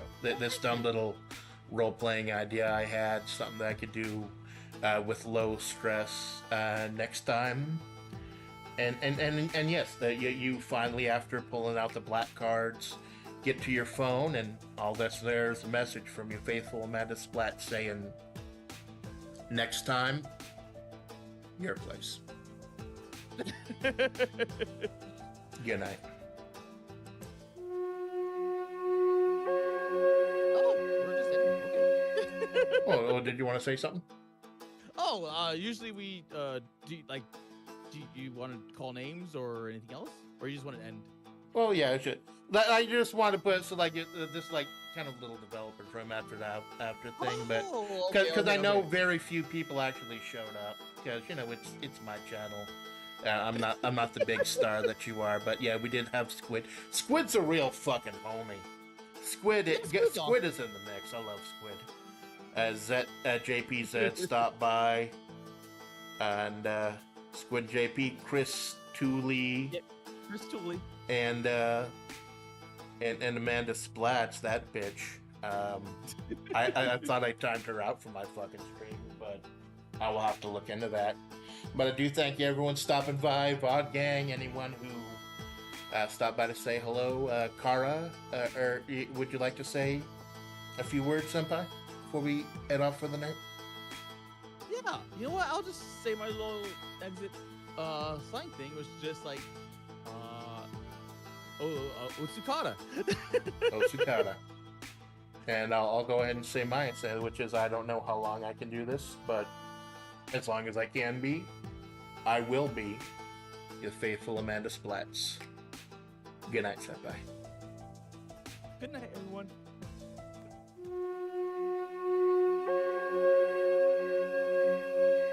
And I didn't have the mic muted this time. I'm fucking